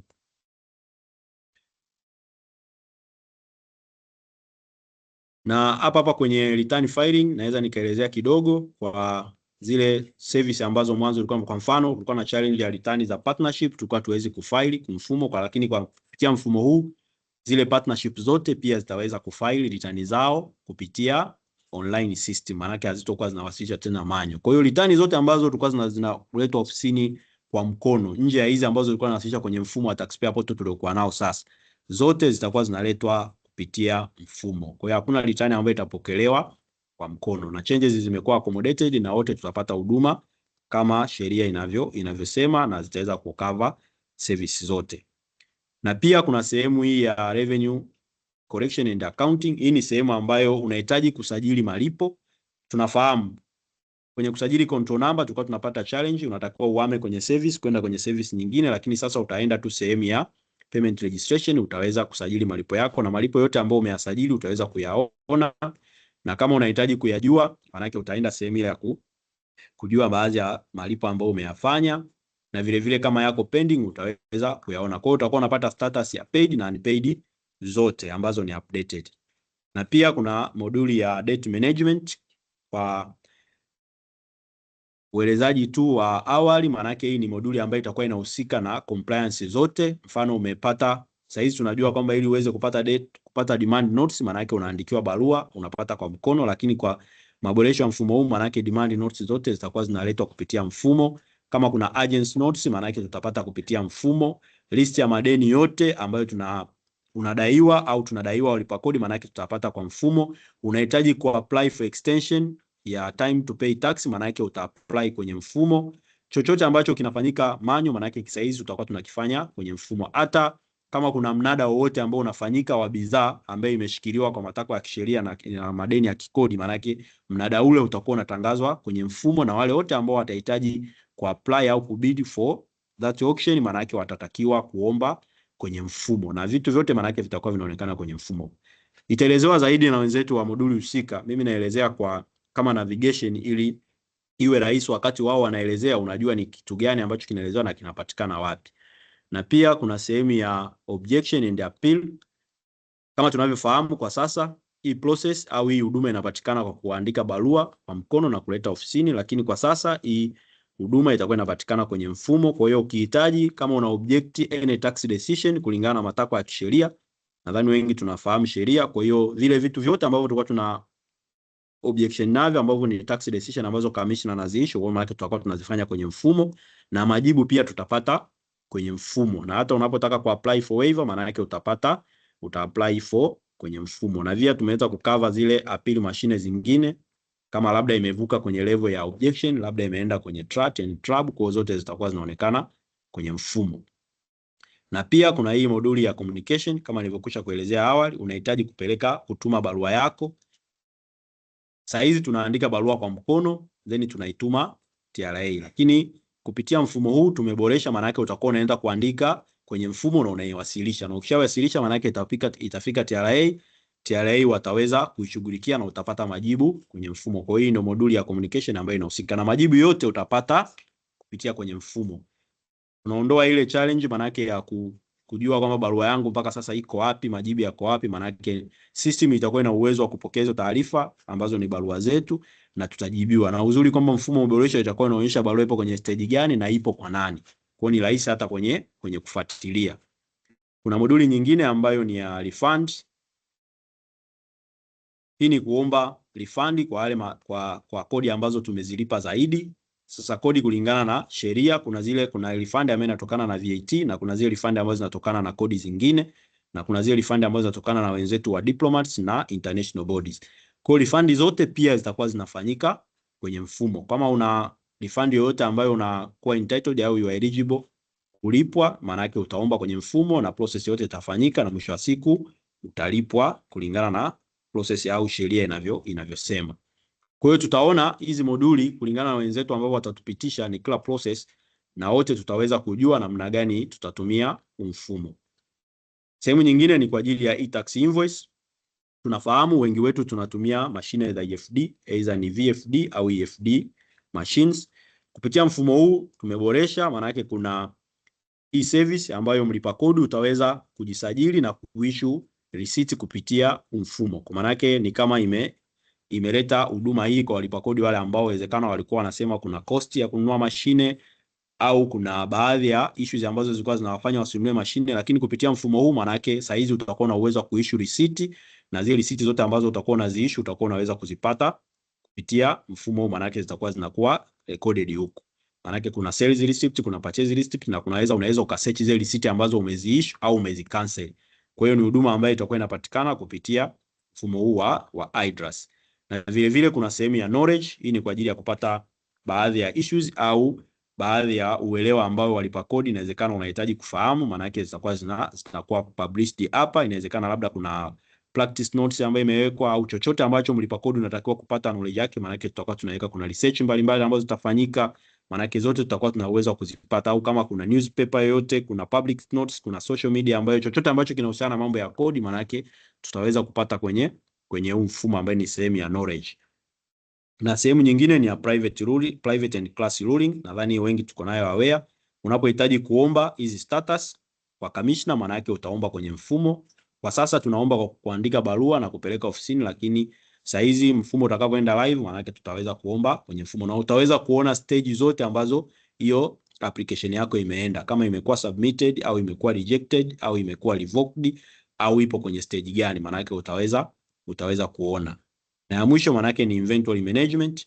Hapa tunahitaji kujua baadhi ya taarifa ambazo walipa kodi, either umeimport, maana yake you have imported goods, na hiyo goods ni stock kwako, maana yake itakuwa inatunzwa hapa ili tuweze kujua, na mwisho wa siku maana yake tuweze kulipa kodi ile stahiki ambayo unatakiwa kulipa. Kwa maana yake sehemu ya inventory management maana yake ni sehemu ya kusajili zile bidhaa zote ambazo ni stock. Kwa hiyo utakuwa unaziweka hapa kwa ajili ya kuangalia namna gani mwisho wa siku kiwango cha kodi ambacho unatakiwa kulipa au stock ambayo umeingiza kwa ajili ya biashara ambayo unaifanya. Kwa hiyo navigation ya hizi moduli zote au hizi services zote ambazo zinapatikana kwenye mfumo huu wa iDRAS ni kama zinavyoonekana.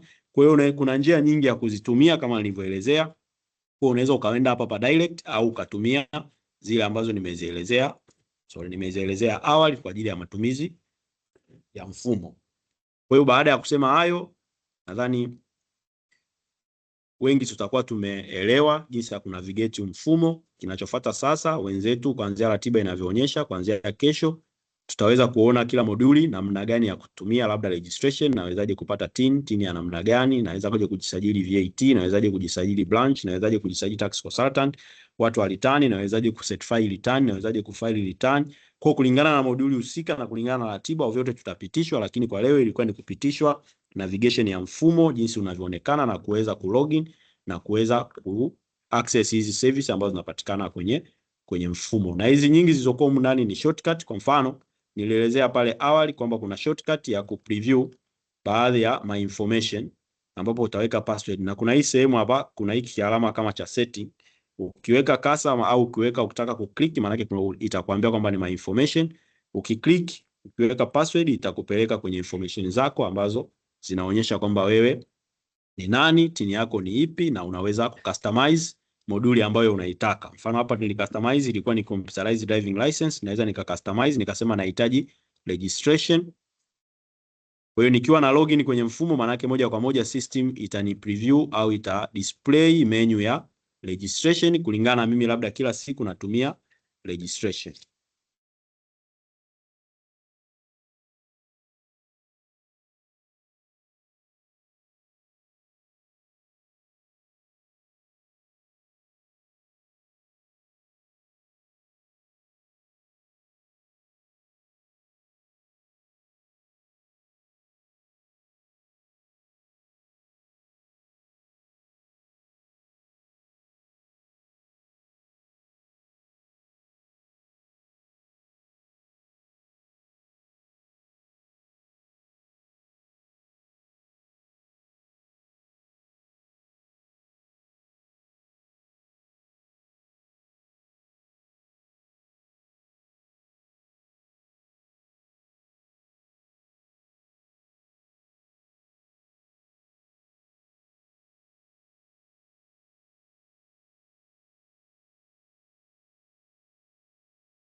Kwa baada ya kulogin, tumeona hapa sehemu ya my information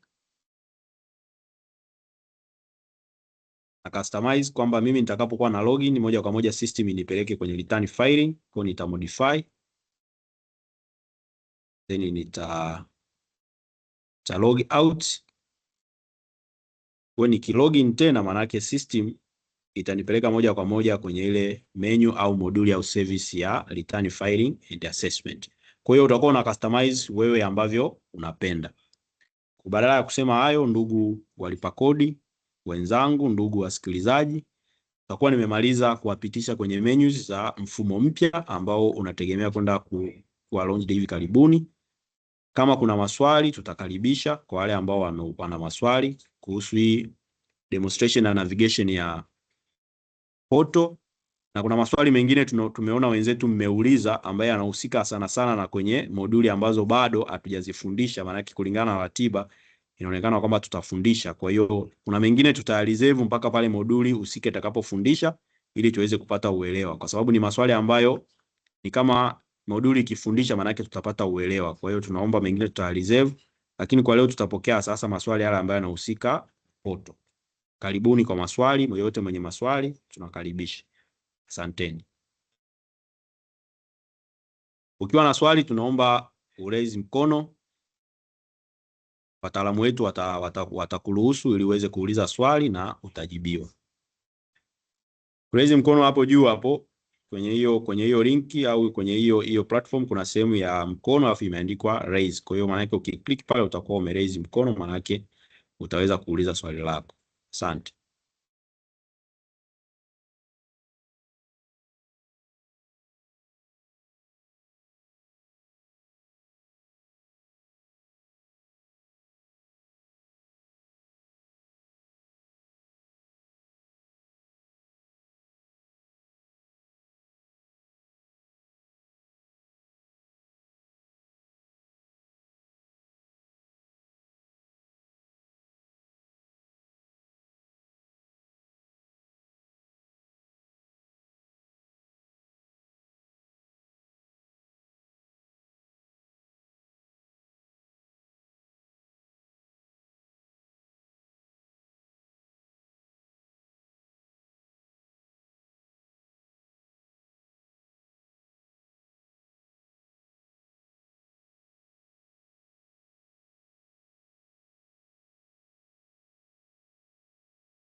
Ndugu wasikilizaji na walipa kodi wenzangu, tumeona mikono ya maswali, kwa hiyo tunaomba tutoe utaratibu wa kupokea maswali.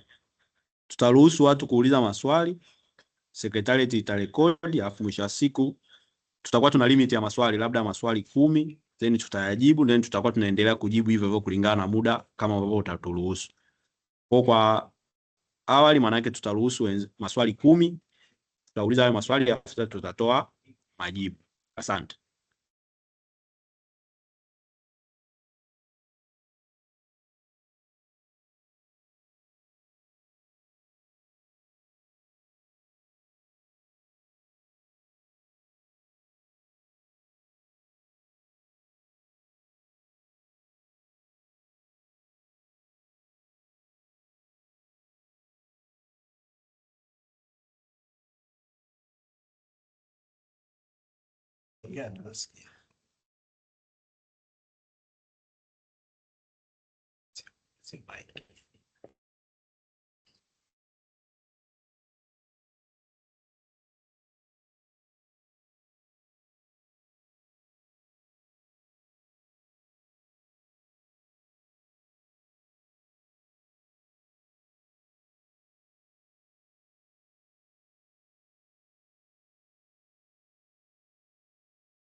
Ndugu Wiseman, karibu.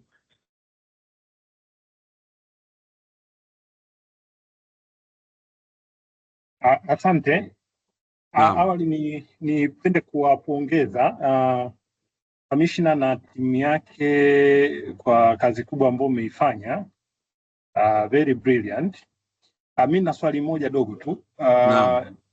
Zamani ilikuwa mfumo wa zamani ilikuwa huwezi kuappoint representative au declarant kwa mtu ambaye kwa individual, lakini uzoefu unaonyesha ni kwamba wapo individuals ambao wangependa kuappoint representative au declarant ili wawasaidie kufanya compliance kwenye popo zao. Je, huu mfumo mpya unatoa hiyo fursa au imebaki kwa makampuni tu kama ilivyokuwa mwanzo? Hilo tu. Asante kwa swali zuri.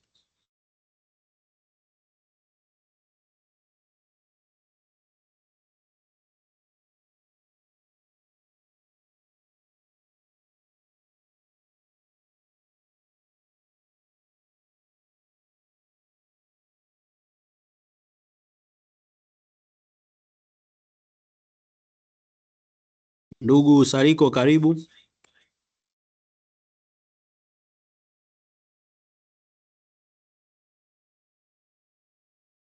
Asante sana ndugu Alipakodi, ndugu presenter, tunashukuru sana kwa hii training ambayo ilikuwa inafanyika hapa. Mimi swali langu litajikita zaidi kwenye huu mfumo ambao ni kama vile umeboreshwa kiasi fulani hivi, kwa kiasi kikubwa sana. Sasa cha kwanza ninachouliza, je, huu mfumo rasmi tunatarajia uanze kutumika lini? Lakini sambamba na hilo sasa, kutokana na kwamba huu mfumo umeintegrate ama una vitu vingi zaidi vya additional na baadhi ya vitu vinaonekana kujificha hapo ndani ya hizi platforms, tunatoa au nyie mnatarajia kutoa grace period ya muda gani ili watu waweze kuaccommodate mfumo, waweze kujifunza, either kuepuka delay ya kufanya compliance, lakini pia kuepuka kufanya makosa wakati wanataka kufanya filing yoyote kwenye ulipaji wa kodi. Asante sana kwa swali zuri.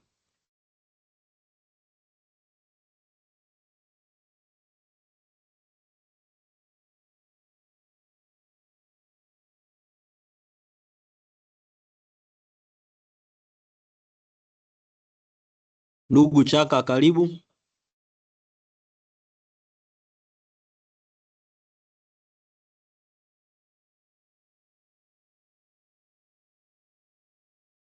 Ndugu Chaka, karibu kwa swali.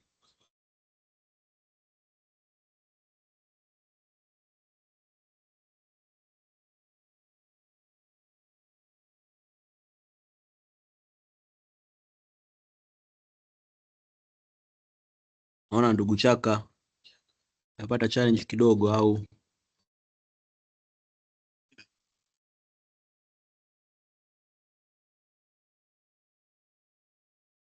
ndugu Raymond, karibu kwa kuuliza swali.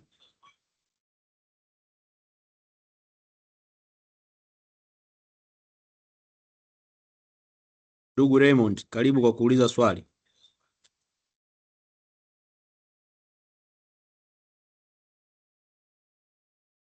Okay, halo. Naam, karibu. Okay, asante. Habari za jioni. Salama tu kiongozi, habari ya kazi? Salama, shukrani kabisa. Nina swali moja juu ya hii mada ya IDRAS. Naam, karibu. Especially kwenye module ya communication.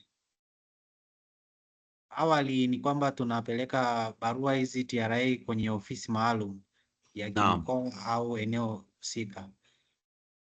Je, huu mfumo utaruhusu hizo barua uzitume kwenye channel ambayo inahusika na taxpayer, kwa maana ya eneo maalum lilo la taxpayer ambao anapewa huduma kila wakati? Ninashukuru. Asante sana kwa swali zuri. Asante.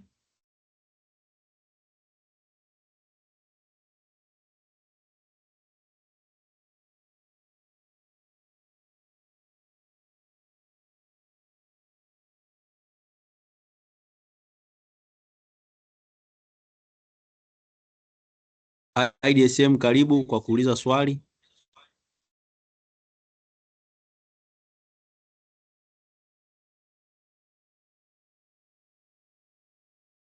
IDSM, karibu kwa kuuliza swali.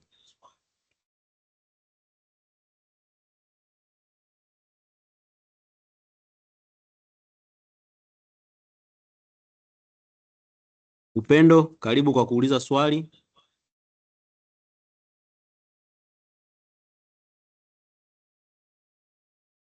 Upendo, karibu kwa kuuliza swali.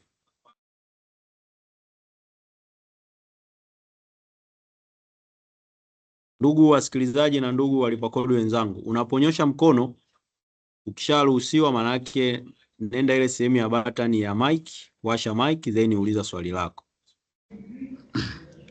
Okay, asante. Karibu. Nilikuwa nataka kufahamu kwamba litani ambazo tulishazifaili nyuma, je, zitakuwepo kwenye huu mfumo mpya au inakuwaje? Asante kwa swali zuri sana. Okay.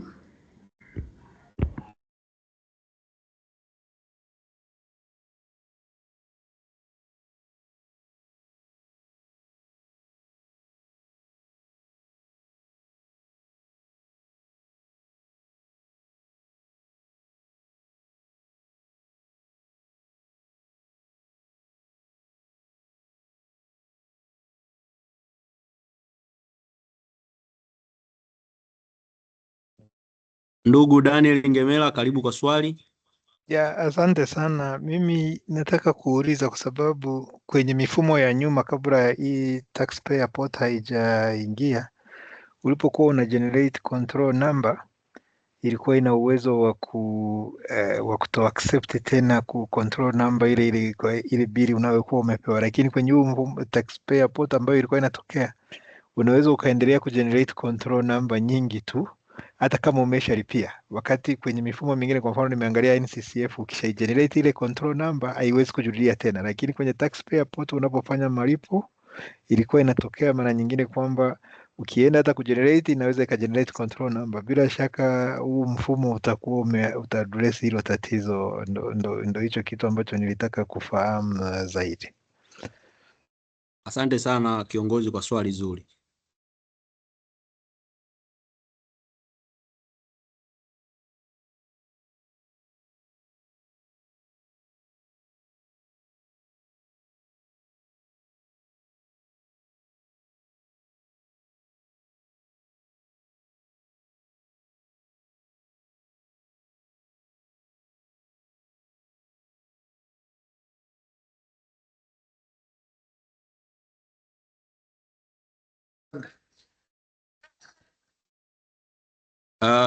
Ndugu wasikilizaji na ndugu walipa kodi wenzangu, tunaomba tujibu maswali haya ya awali, then kama muda utaturuhusu tutaendelea kujibu maswali mengine, lakini kama nilivyokwisha kusema kuna maswali mengine yapo kwenye chat, manake wataalamu na sekretariat wanaendelea kuyajibu.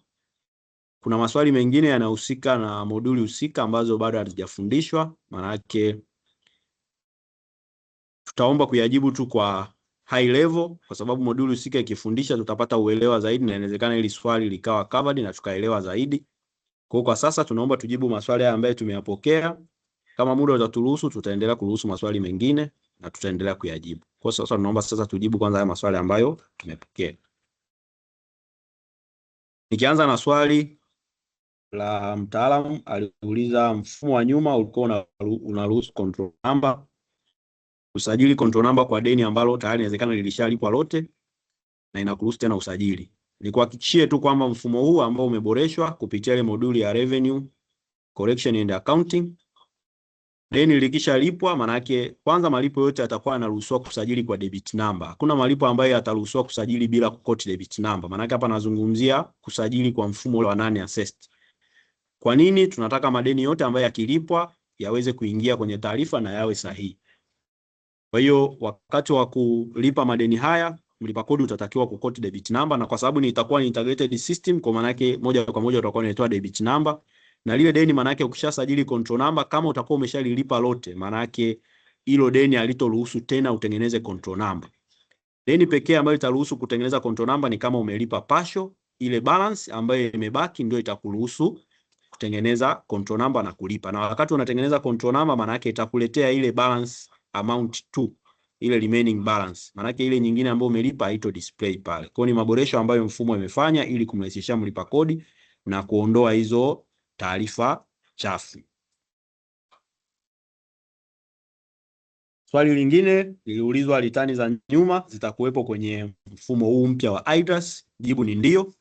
Kama nilivyokwisha kusema awali, taarifa zote za mfumo tuliokuwa nao sasa maana yake zitahamishwa kwa kupelekwa kwenye mfumo ambao mpya utaanza, na zile ambazo zitaonekana kwamba ni chafu zitasafishwa ili tuweze kuwa na taarifa nzuri na sahihi na kuweza kufikisha ule uhakiki au uhakika na usahihi kwa mlipa kodi. Kwa hiyo hizi litani ambazo tumezifile kwa kufikia mfumo huu ambao unao sasa zitahamishwa na utaweza kuziona kwenye mfumo mpya wa IDRAS.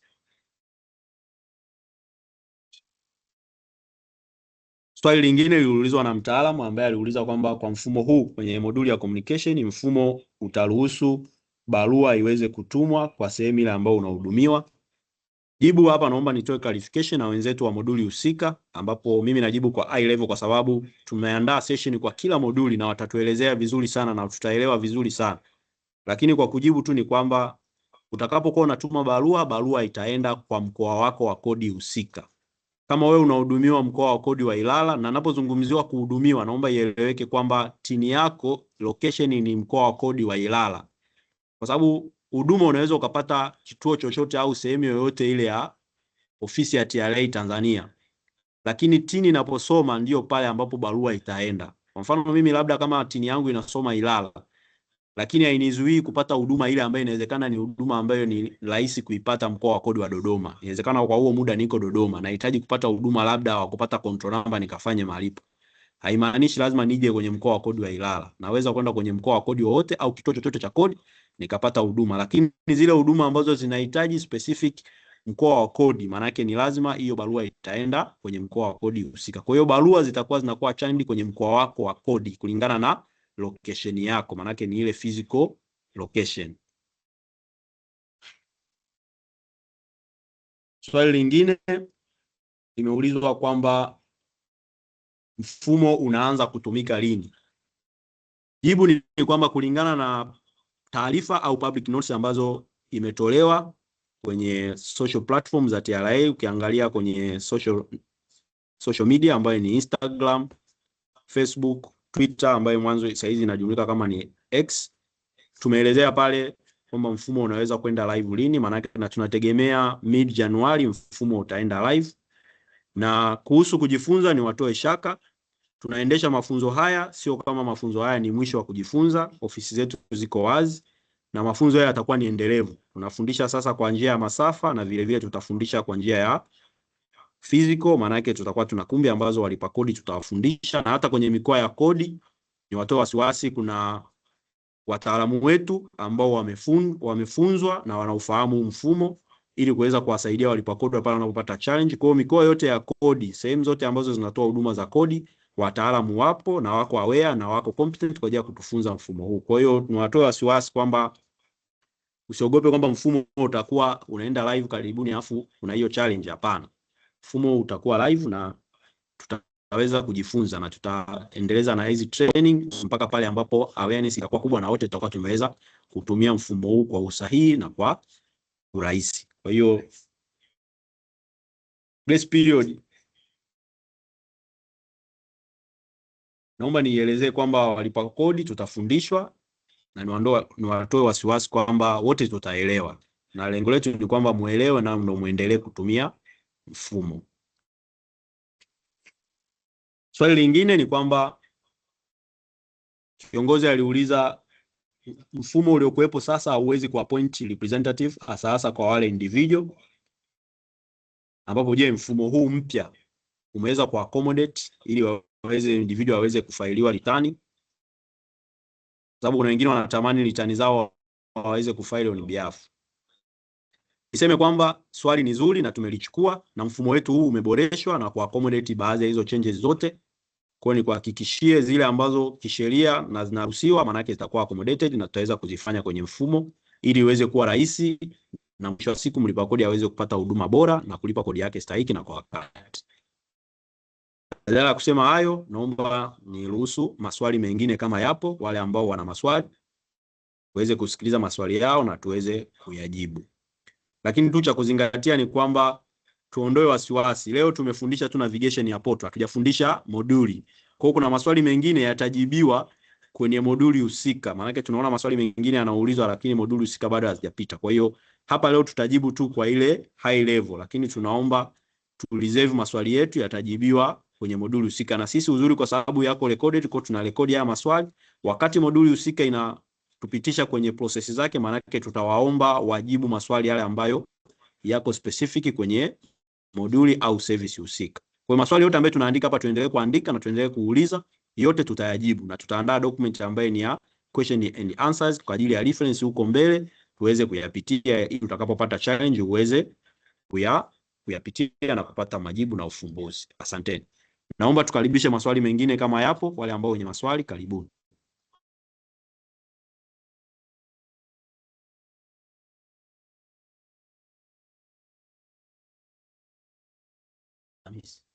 Ndugu Hamis, karibu kwa kuuliza swali.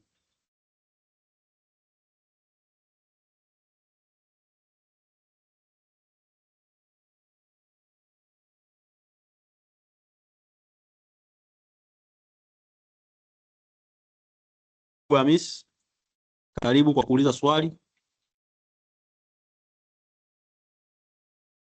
Asante Naam, karibu. Swali langu mimi nitalielekeza moja kwa moja kwenye mfumo ambao tunao sasa hivi. Sole proprietor wengi wamejikuta wana pile up unfiled return hasa kwenye PAYE na SDL, na wengi hawako eligible kwa ajili ya kulipa PAYE na SDL kwa sababu hawajaajiri mtu yoyote. Hiyo itakuwa imekaaje kwenye mfumo wa sasa? Asante sana kwa swali zuri.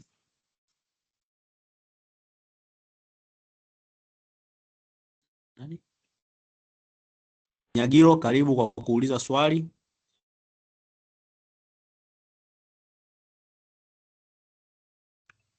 Nashukuru sana. Awali ya yote nitoe pongezi kwa kamishna wa TRA na wafanyakazi. Mimi naitwa Leonard Nyagiro. Nilikuwa nataka nijue, lakini nadhani wameuliza mengi nilikuwa nayo na umeajibu vyema kabisa.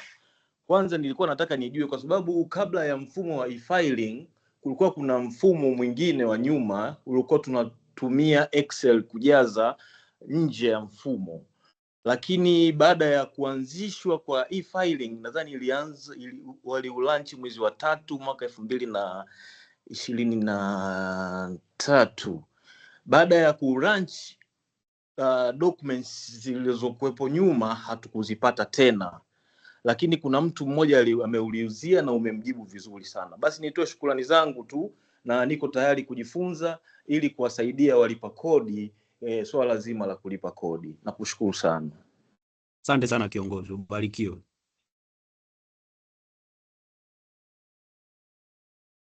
Ndugu Emmanuel, karibu kwa kuuliza swali.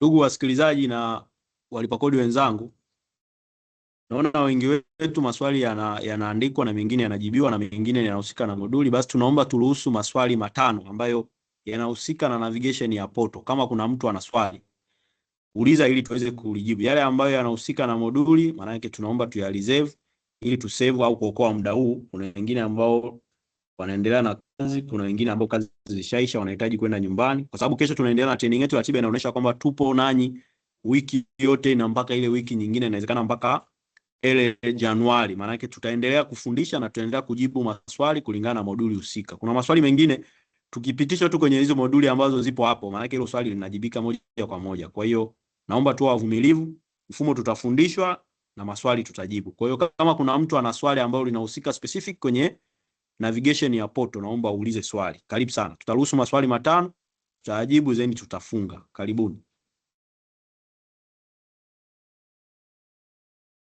Ndugu Emmanuel, karibu. Emmanuel.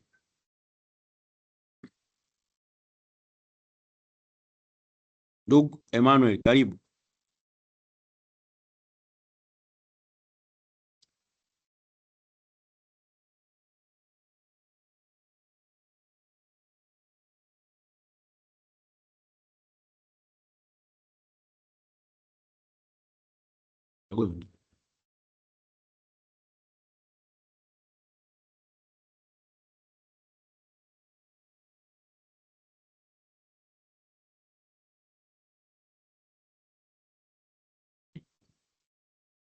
Ndugu Patrick, karibu kwa kuuliza swali. Asante kaka, nashukuru sana kwa hii nafasi. Karibu sana. Swali langu ni kwamba umesema return zitahamishwa huku za miaka ya nyuma, naomba kufahamu kwamba kuna miaka kadhaa ambayo mtaichagua au ni miaka yote ambayo tulikuwa tunaiona wakati tunatumia mfumo wa zamani? Asante sana kwa swali zuri.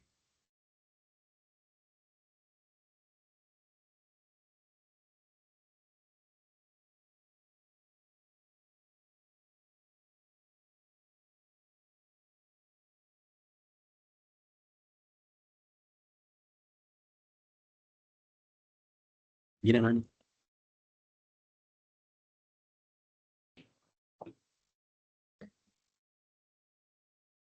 Ndugu Daniel, karibu kwa kuuliza swali.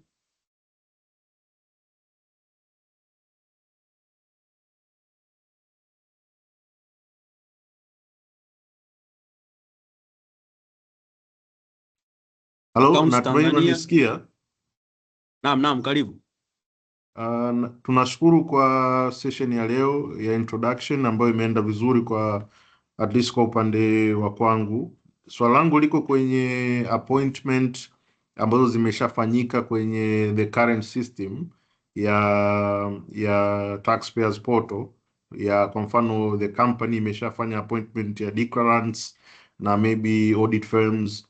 So when the new IDRAS ikianza kufanya kazi, umesema hapo directors itabidi forget password alafu waweze kuingia tena ili waweze ku-access mfumo. Je, zile appointment zitaendelea kubaki au itabidi zifanyike upya tena through IDRAS? Sababu kuna wengine maybe walikuwa na watu ambao waliwa appoint, maybe wakashindwa kuwatoa on the cleaning up of the old issues at taxpayers portal going to IDRAS. Nashukuru. Asante sana kiongozi kwa swali zuri. Accounts, karibu kwa kuuliza swali.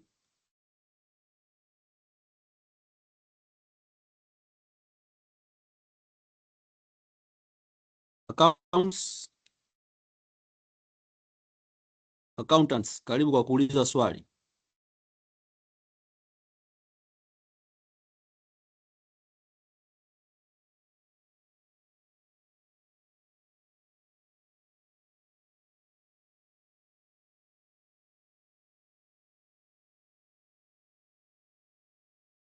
Ndugu Amen, karibu kwa kuuliza swali.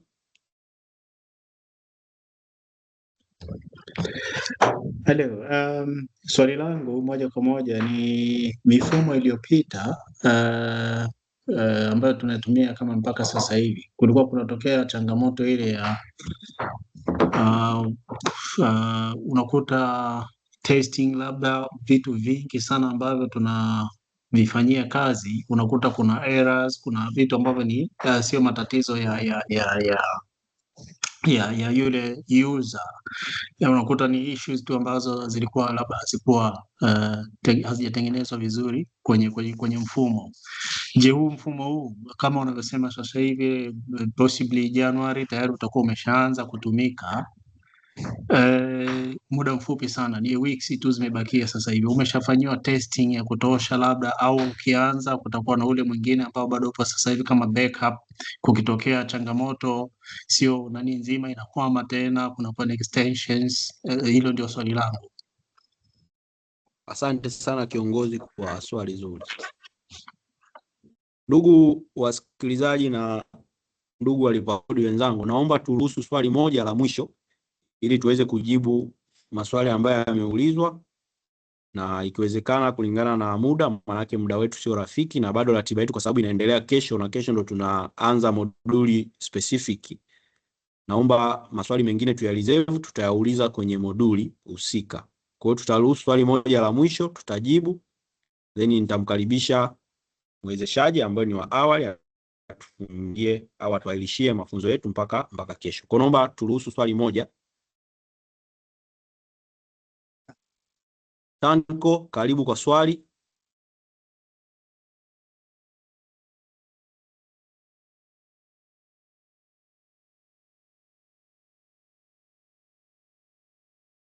Tanko, karibu kwa swali.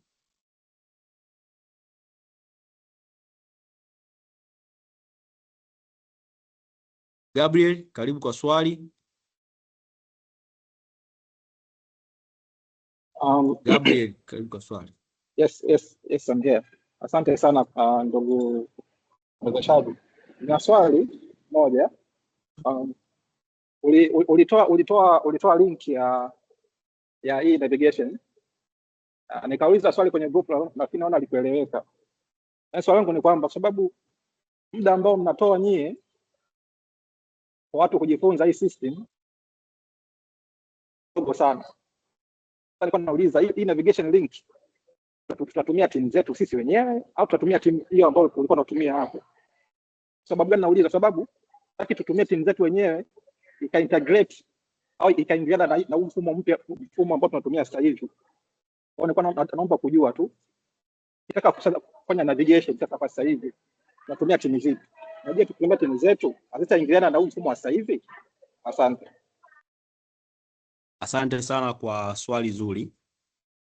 Ndugu wasikilizaji na walipa kodi wenzangu, naomba tujibu maswali ambayo yameulizwa.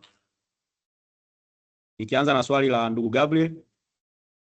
Kwanza ni kutoe wasiwasi, ile link ambayo nimedisplay ni demonstration link, ni link tu ya mafunzo ambapo hata ukiitumia haito affect shughuli zingine zote ambazo zinafanyika kwenye live.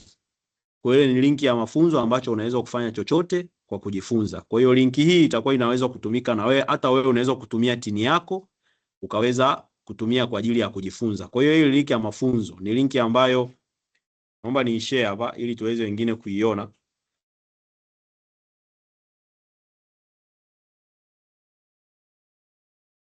Ni link tu ya kujifunzia ambapo una uwezo wa kuitumia ukajifunza kwa ajili ya kuelewa mfumo. Kwa hiyo ni link ya mafunzo, na ku login maana yake utatumia tini yako, na kama nilivyokwisha kusema awali kipindi naanza kufundisha mara ya kwanza nilisema kwa sababu huu ni mfumo mpya na wote tutaanza kuutumia. Kwa hiyo kitu cha kwanza cha uweze ku login kwenye mfumo utatakiwa kuforgot password. Kwa hiyo hata kwenye hii link ambayo ni ya mafunzo, hii demo link, demonstration link, ili uweze kupata access, maana yake cha kwanza nenda pale sehemu ya kuforgot password. Kama ulikuwa unatumia taxpayer portal, maana yake hii itavuta data ambazo kwa wale ambao walikuwa wanatumia wana account za taxpayer portal. Kwa hiyo utaenda sehemu ya kuforgot password, itakupa option mbili, aidha uweke email au namba ya simu. Utaweka tini yako na utachagua option ya kureceive password kwa awali. Utaweka email au utaweka namba ya simu. Ukireset maana yake ile password ya awali itatumwa kwenye namba yako ya simu au kwenye email, na utaweza kutumia hii linki kwa ajili ya kujifunzia. Kwa hiyo ni linki ambayo unaweza kuitumia hata sasa kama inavyo display hapo, na ni linki ya mafunzo. Ni kutoa wasiwasi kwamba haitohusika na wala haitoingiliana na mfumo ambao unautumia sasa au hata huu mfumo ambapo utaenda live, kwa sababu linki zitakuwa ni tofauti. Kuna linki ya mafunzo na linki ya operation ambayo ni live link. Kwa hiyo hilo ni kuondoe wasiwasi. Swali lingine liliulizwa na ndugu yetu ambaye aliulizwa, je, mfumo umetestiwa na kwamba zile changamoto ambazo tulikuwa tunazipata kwenye mfumo uliokuwepo. Nadhani ni kujibu tu kwa kukupa historia kidogo. Kama ni mtumiaji mzuri wa mifumo ambaye mamlaka ya mapato imetengeneza, mwaka 2020 tulianza na mfumo ambao ulikuwa ni e-filing, tulienda kuutumia. Kulikuwa kuna matatizo mbalimbali, na kwa sababu ilikuwa ni mfumo ambao tumeanza nayo, kwa hiyo matatizo hayaepukiki, lakini kupitia matatizo maana yake tunajifunza na tunaendelea kuboresha mifumo yetu. Mwaka 2020 tulitumia mfumo wa e-filing, tulianza kufile, tulipata matatizo mbalimbali, lakini kupitia matatizo haya ndio yalitufumbua tukaweza kusolve na tukaja na mfumo mpya ambao ni taxpayer portal mwaka 2023, ambao mfumo ule uliweza kukava baadhi ya challenge ambazo tulikuwa tunazipata, na hata 2022 ambao tulilaunch mfumo ule wa VAT. Kwa hiyo zilikuwa ni kusolve zile challenge ambazo mfumo uliopo unazikava. Kwa hiyo kupitia mfumo huu wa IDRAS, maana yake moja ya kitu ambacho tumekiangalia, kwanza tuliangalia matatizo ambayo walipa kodi tunayaface kupitia mfumo uliopo, then zile challenge ndio tumezitumia kudevelop mfumo ili ziweze kuwa rahisi na siwe usumbufu kwa mlipa kodi. Kwa hiyo hizi errors zote ambazo unazizungumzia ni kutoa tu wasiwasi kwamba zilikuwa accounted na ziliweza kuangaliwa na zimekuwa accommodated ili mwisho wa siku hizi challenge ziweze kutokea. Ndio maana hata kama wewe ni mtumiaji wa mifumo, ukiangalia kwenye taxpayer portal, most of them manake zile extension zilipungua. Extension nyingi zilikuwa wakati tunatumia e-filing, lakini tulipokuja na taxpayer portal manake extension nyingi zilipungua kwa sababu tuliboresha baadhi ya part. Lakini kwa sababu tuliboresha na hata kupitia hii IDRAS, zile challenge ambazo zilikuwa zinaonekana kwenye taxpayer portal na yale maboresho mazuri ambayo yalifanyikana kwenye taxpayer portal manake tunaenda nayo kupitia kwenye mfumo. Manake challenge tumezisolve na yale mazuri tumeenda nayo, manake tunategemea mfumo na nakuahidi kwamba mfumo utakuwa mzuri na hizo errors zitapungua na utaweza kupata huduma kwa wakati na kwa urahisi.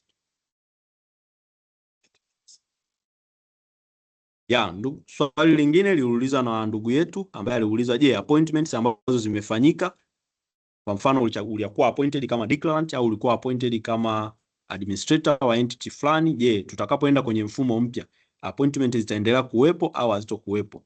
Naomba kujibu kwamba appointment zote zitabaki kama zilivyo. Kama ulikuwa ni declarant wa kampuni A, tukienda kwenye mfumo mpya maana yake utabakia vile vile kuwa declarant wa kampuni A. Kama ulikuwa declarant wa kampuni B, utaendelea kuwa declarant wa kampuni B. Ulikuwa auditing firm wa kampuni C, utaendelea kuwa auditing firm wa kampuni C. Unless otherwise, ile kampuni iamue kukutoa wenyewe kupitia mfumo mpya. Lakini taarifa ambazo zipo kwenye mfumo wa awali ambazo zitahamia kwenye mfumo huu mpya. Kwa hiyo ni kuondoa wasiwasi, hizo appointment zote kama ulikuwa na makampuni 20 yote utaendelea kuyaona. Swali lingine lilikuwa ni issue ya return. Kuna mtaalamu aliuliza swali la return kwamba je, return zile ambazo zilikuwa nyuma zinaweza zitafanywaje kwenye mfumo mpya? Ni kwamba moja ya kitu ambacho tulizingatia kwenye huu mfumo mpya ni kwamba kwenye migration ya data ambazo zipo kwenye mfumo huu wa zamani. Kwa hiyo taarifa zote ambazo ni sahihi na safi za mlipa kodi ambazo zinatakiwa kwenda kwenye mfumo mpya tutaamana nazo kama zilivyo. Kwa hiyo ni kutoa wasiwasi kwamba return hizo zitaonekana na taarifa zote ambazo unatakiwa kuziona utaziona bila mashaka yoyote. Kwa hiyo zitakuwepo hizo taarifa, sio za return tu, hata taarifa zingine ambazo zinamhusisha mlipa kodi ambazo zilikuwa zinapatikana kwenye mifumo nje ya zile ambazo zilikuwa manyu.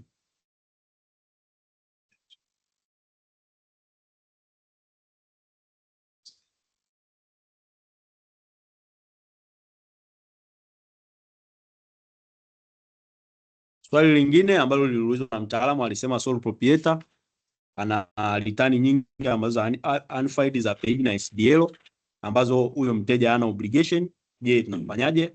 Kitu cha kwanza ni kuhakikishie na ni kujibu kulingana na matakwa ya kisheria. Obligation yoyote ya kodi inatokana na matakwa ya kisheria. Kama mlipa kodi ambaye ana obligation ya kufile pay, maana yake anamfanya kazi. Endapo ikatokea kwamba kuna mtu au kuna mlipa kodi ambaye ana obligation ya kufile return file na ana taarifa ambayo ni sahihi, ni kuhakikisha hizo ni data ambazo zitasafishwa, lakini zile ambazo zitakuwa ni sahihi zitakuwepo kwenye mfumo mpya na itafanyika due diligence. Hakuna data ambayo itahamishwa bila kufanyika utaratibu sahihi na kujihakikishia. Kwa hiyo tutafanya due diligence na taarifa ambazo zitahamia kwenye mfumo mpya ni zile ambazo ni sahihi, na kama ni ya uhakika kwamba unataka kufaili return, basi tutahamisha na utatakiwa kufaili return yako kulingana na matakwa ya kisheria. Kwa kama kuna hizo taarifa, maana yake tutazipitia na utapata taarifa kwamba kama una obligation yoyote, na kama ni ya kusafishwa maana yake utasafishwa. Kwa hiyo mfumo wetu utaweza kukava haya maeneo yote na utaweza kusaidia kupata hizo huduma kwa urahisi na kwa haraka. Nadhani kulingana na muda tunaomba kwa leo niishie hapa kupitia hii presentation yangu ya navigation ya portal ya mfumo mpya ambao ni IDRAS. Kwa yale maswali mengine ambayo yako kwenye chats ni watoe tu wasiwasi.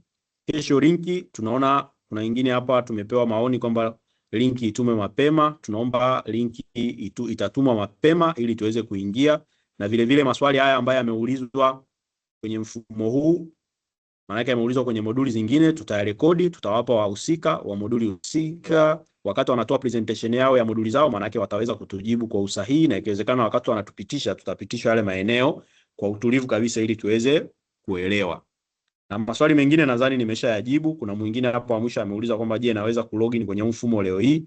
Nadhani nimeshalijibu kwamba namna gani unaweza ukalogin, na hiyo linki sio live, ni linki tu ya demo.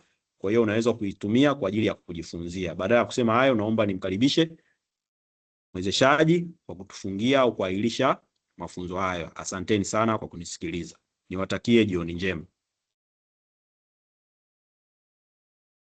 Washiriki, ongereni kwa mafunzo haya. Ni mafunzo ya siku ya kwanza, ni mafunzo ya kujionea nini kilichomo kwenye mfumo kabla hatujaingia kwenye moduli moja moja. Naweza mkakubaliana na mimi kwamba mfumo huu utakuwa ni rafiki, na TRA ina dhamira ya kuhakikisha inasogea karibu kabisa na mlipa kodi wake ili kumsogezea huduma, na huduma hii tunaisogeza mpaka nyumbani kwako, mpaka ofisini kwako, ili ukitaka kuwasiliana kitu chochote na TRA basi ili ufanye hivyo. Kwa hivyo kuanzia kesho tutakuwa live kwenye mitandao yetu ya kijamii yote. tutakuwa live YouTube kwa wale ambao wamepata bahati mbaya wakakuta kikao kimejaa.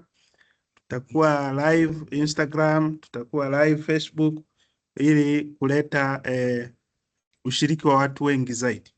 Kesho tutaendelea na ratiba yetu kama kawaida kwenye moduli ya usajili.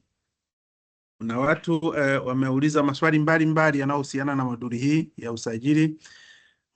Maswali mbalimbali kuhusiana na hizo appointments mbalimbali, maswali kuhusiana na usajili wa walipa kodi ambao sio wa Tanzania, walipa kodi ambao ni wageni, kuhusiana na usajili wa watoto na vitu kama hivyo. Kesho tutafahamu na tutajua mfumo huu wa hii moduli ya usajili. Baada ya kusema hayo, kwa niaba ya viongozi wetu wakuu, kamishna mkuu na viongozi wetu wengine, tunawashukuru sana na tunawakaribisha kesho muda na wakati kama huu tulioanza leo kwa ajili ya mafunzo ya moduli ya usajili. Baada ya kusema hayo, ninaahirisha kikao. Tukutane kesho. Asanteni sana.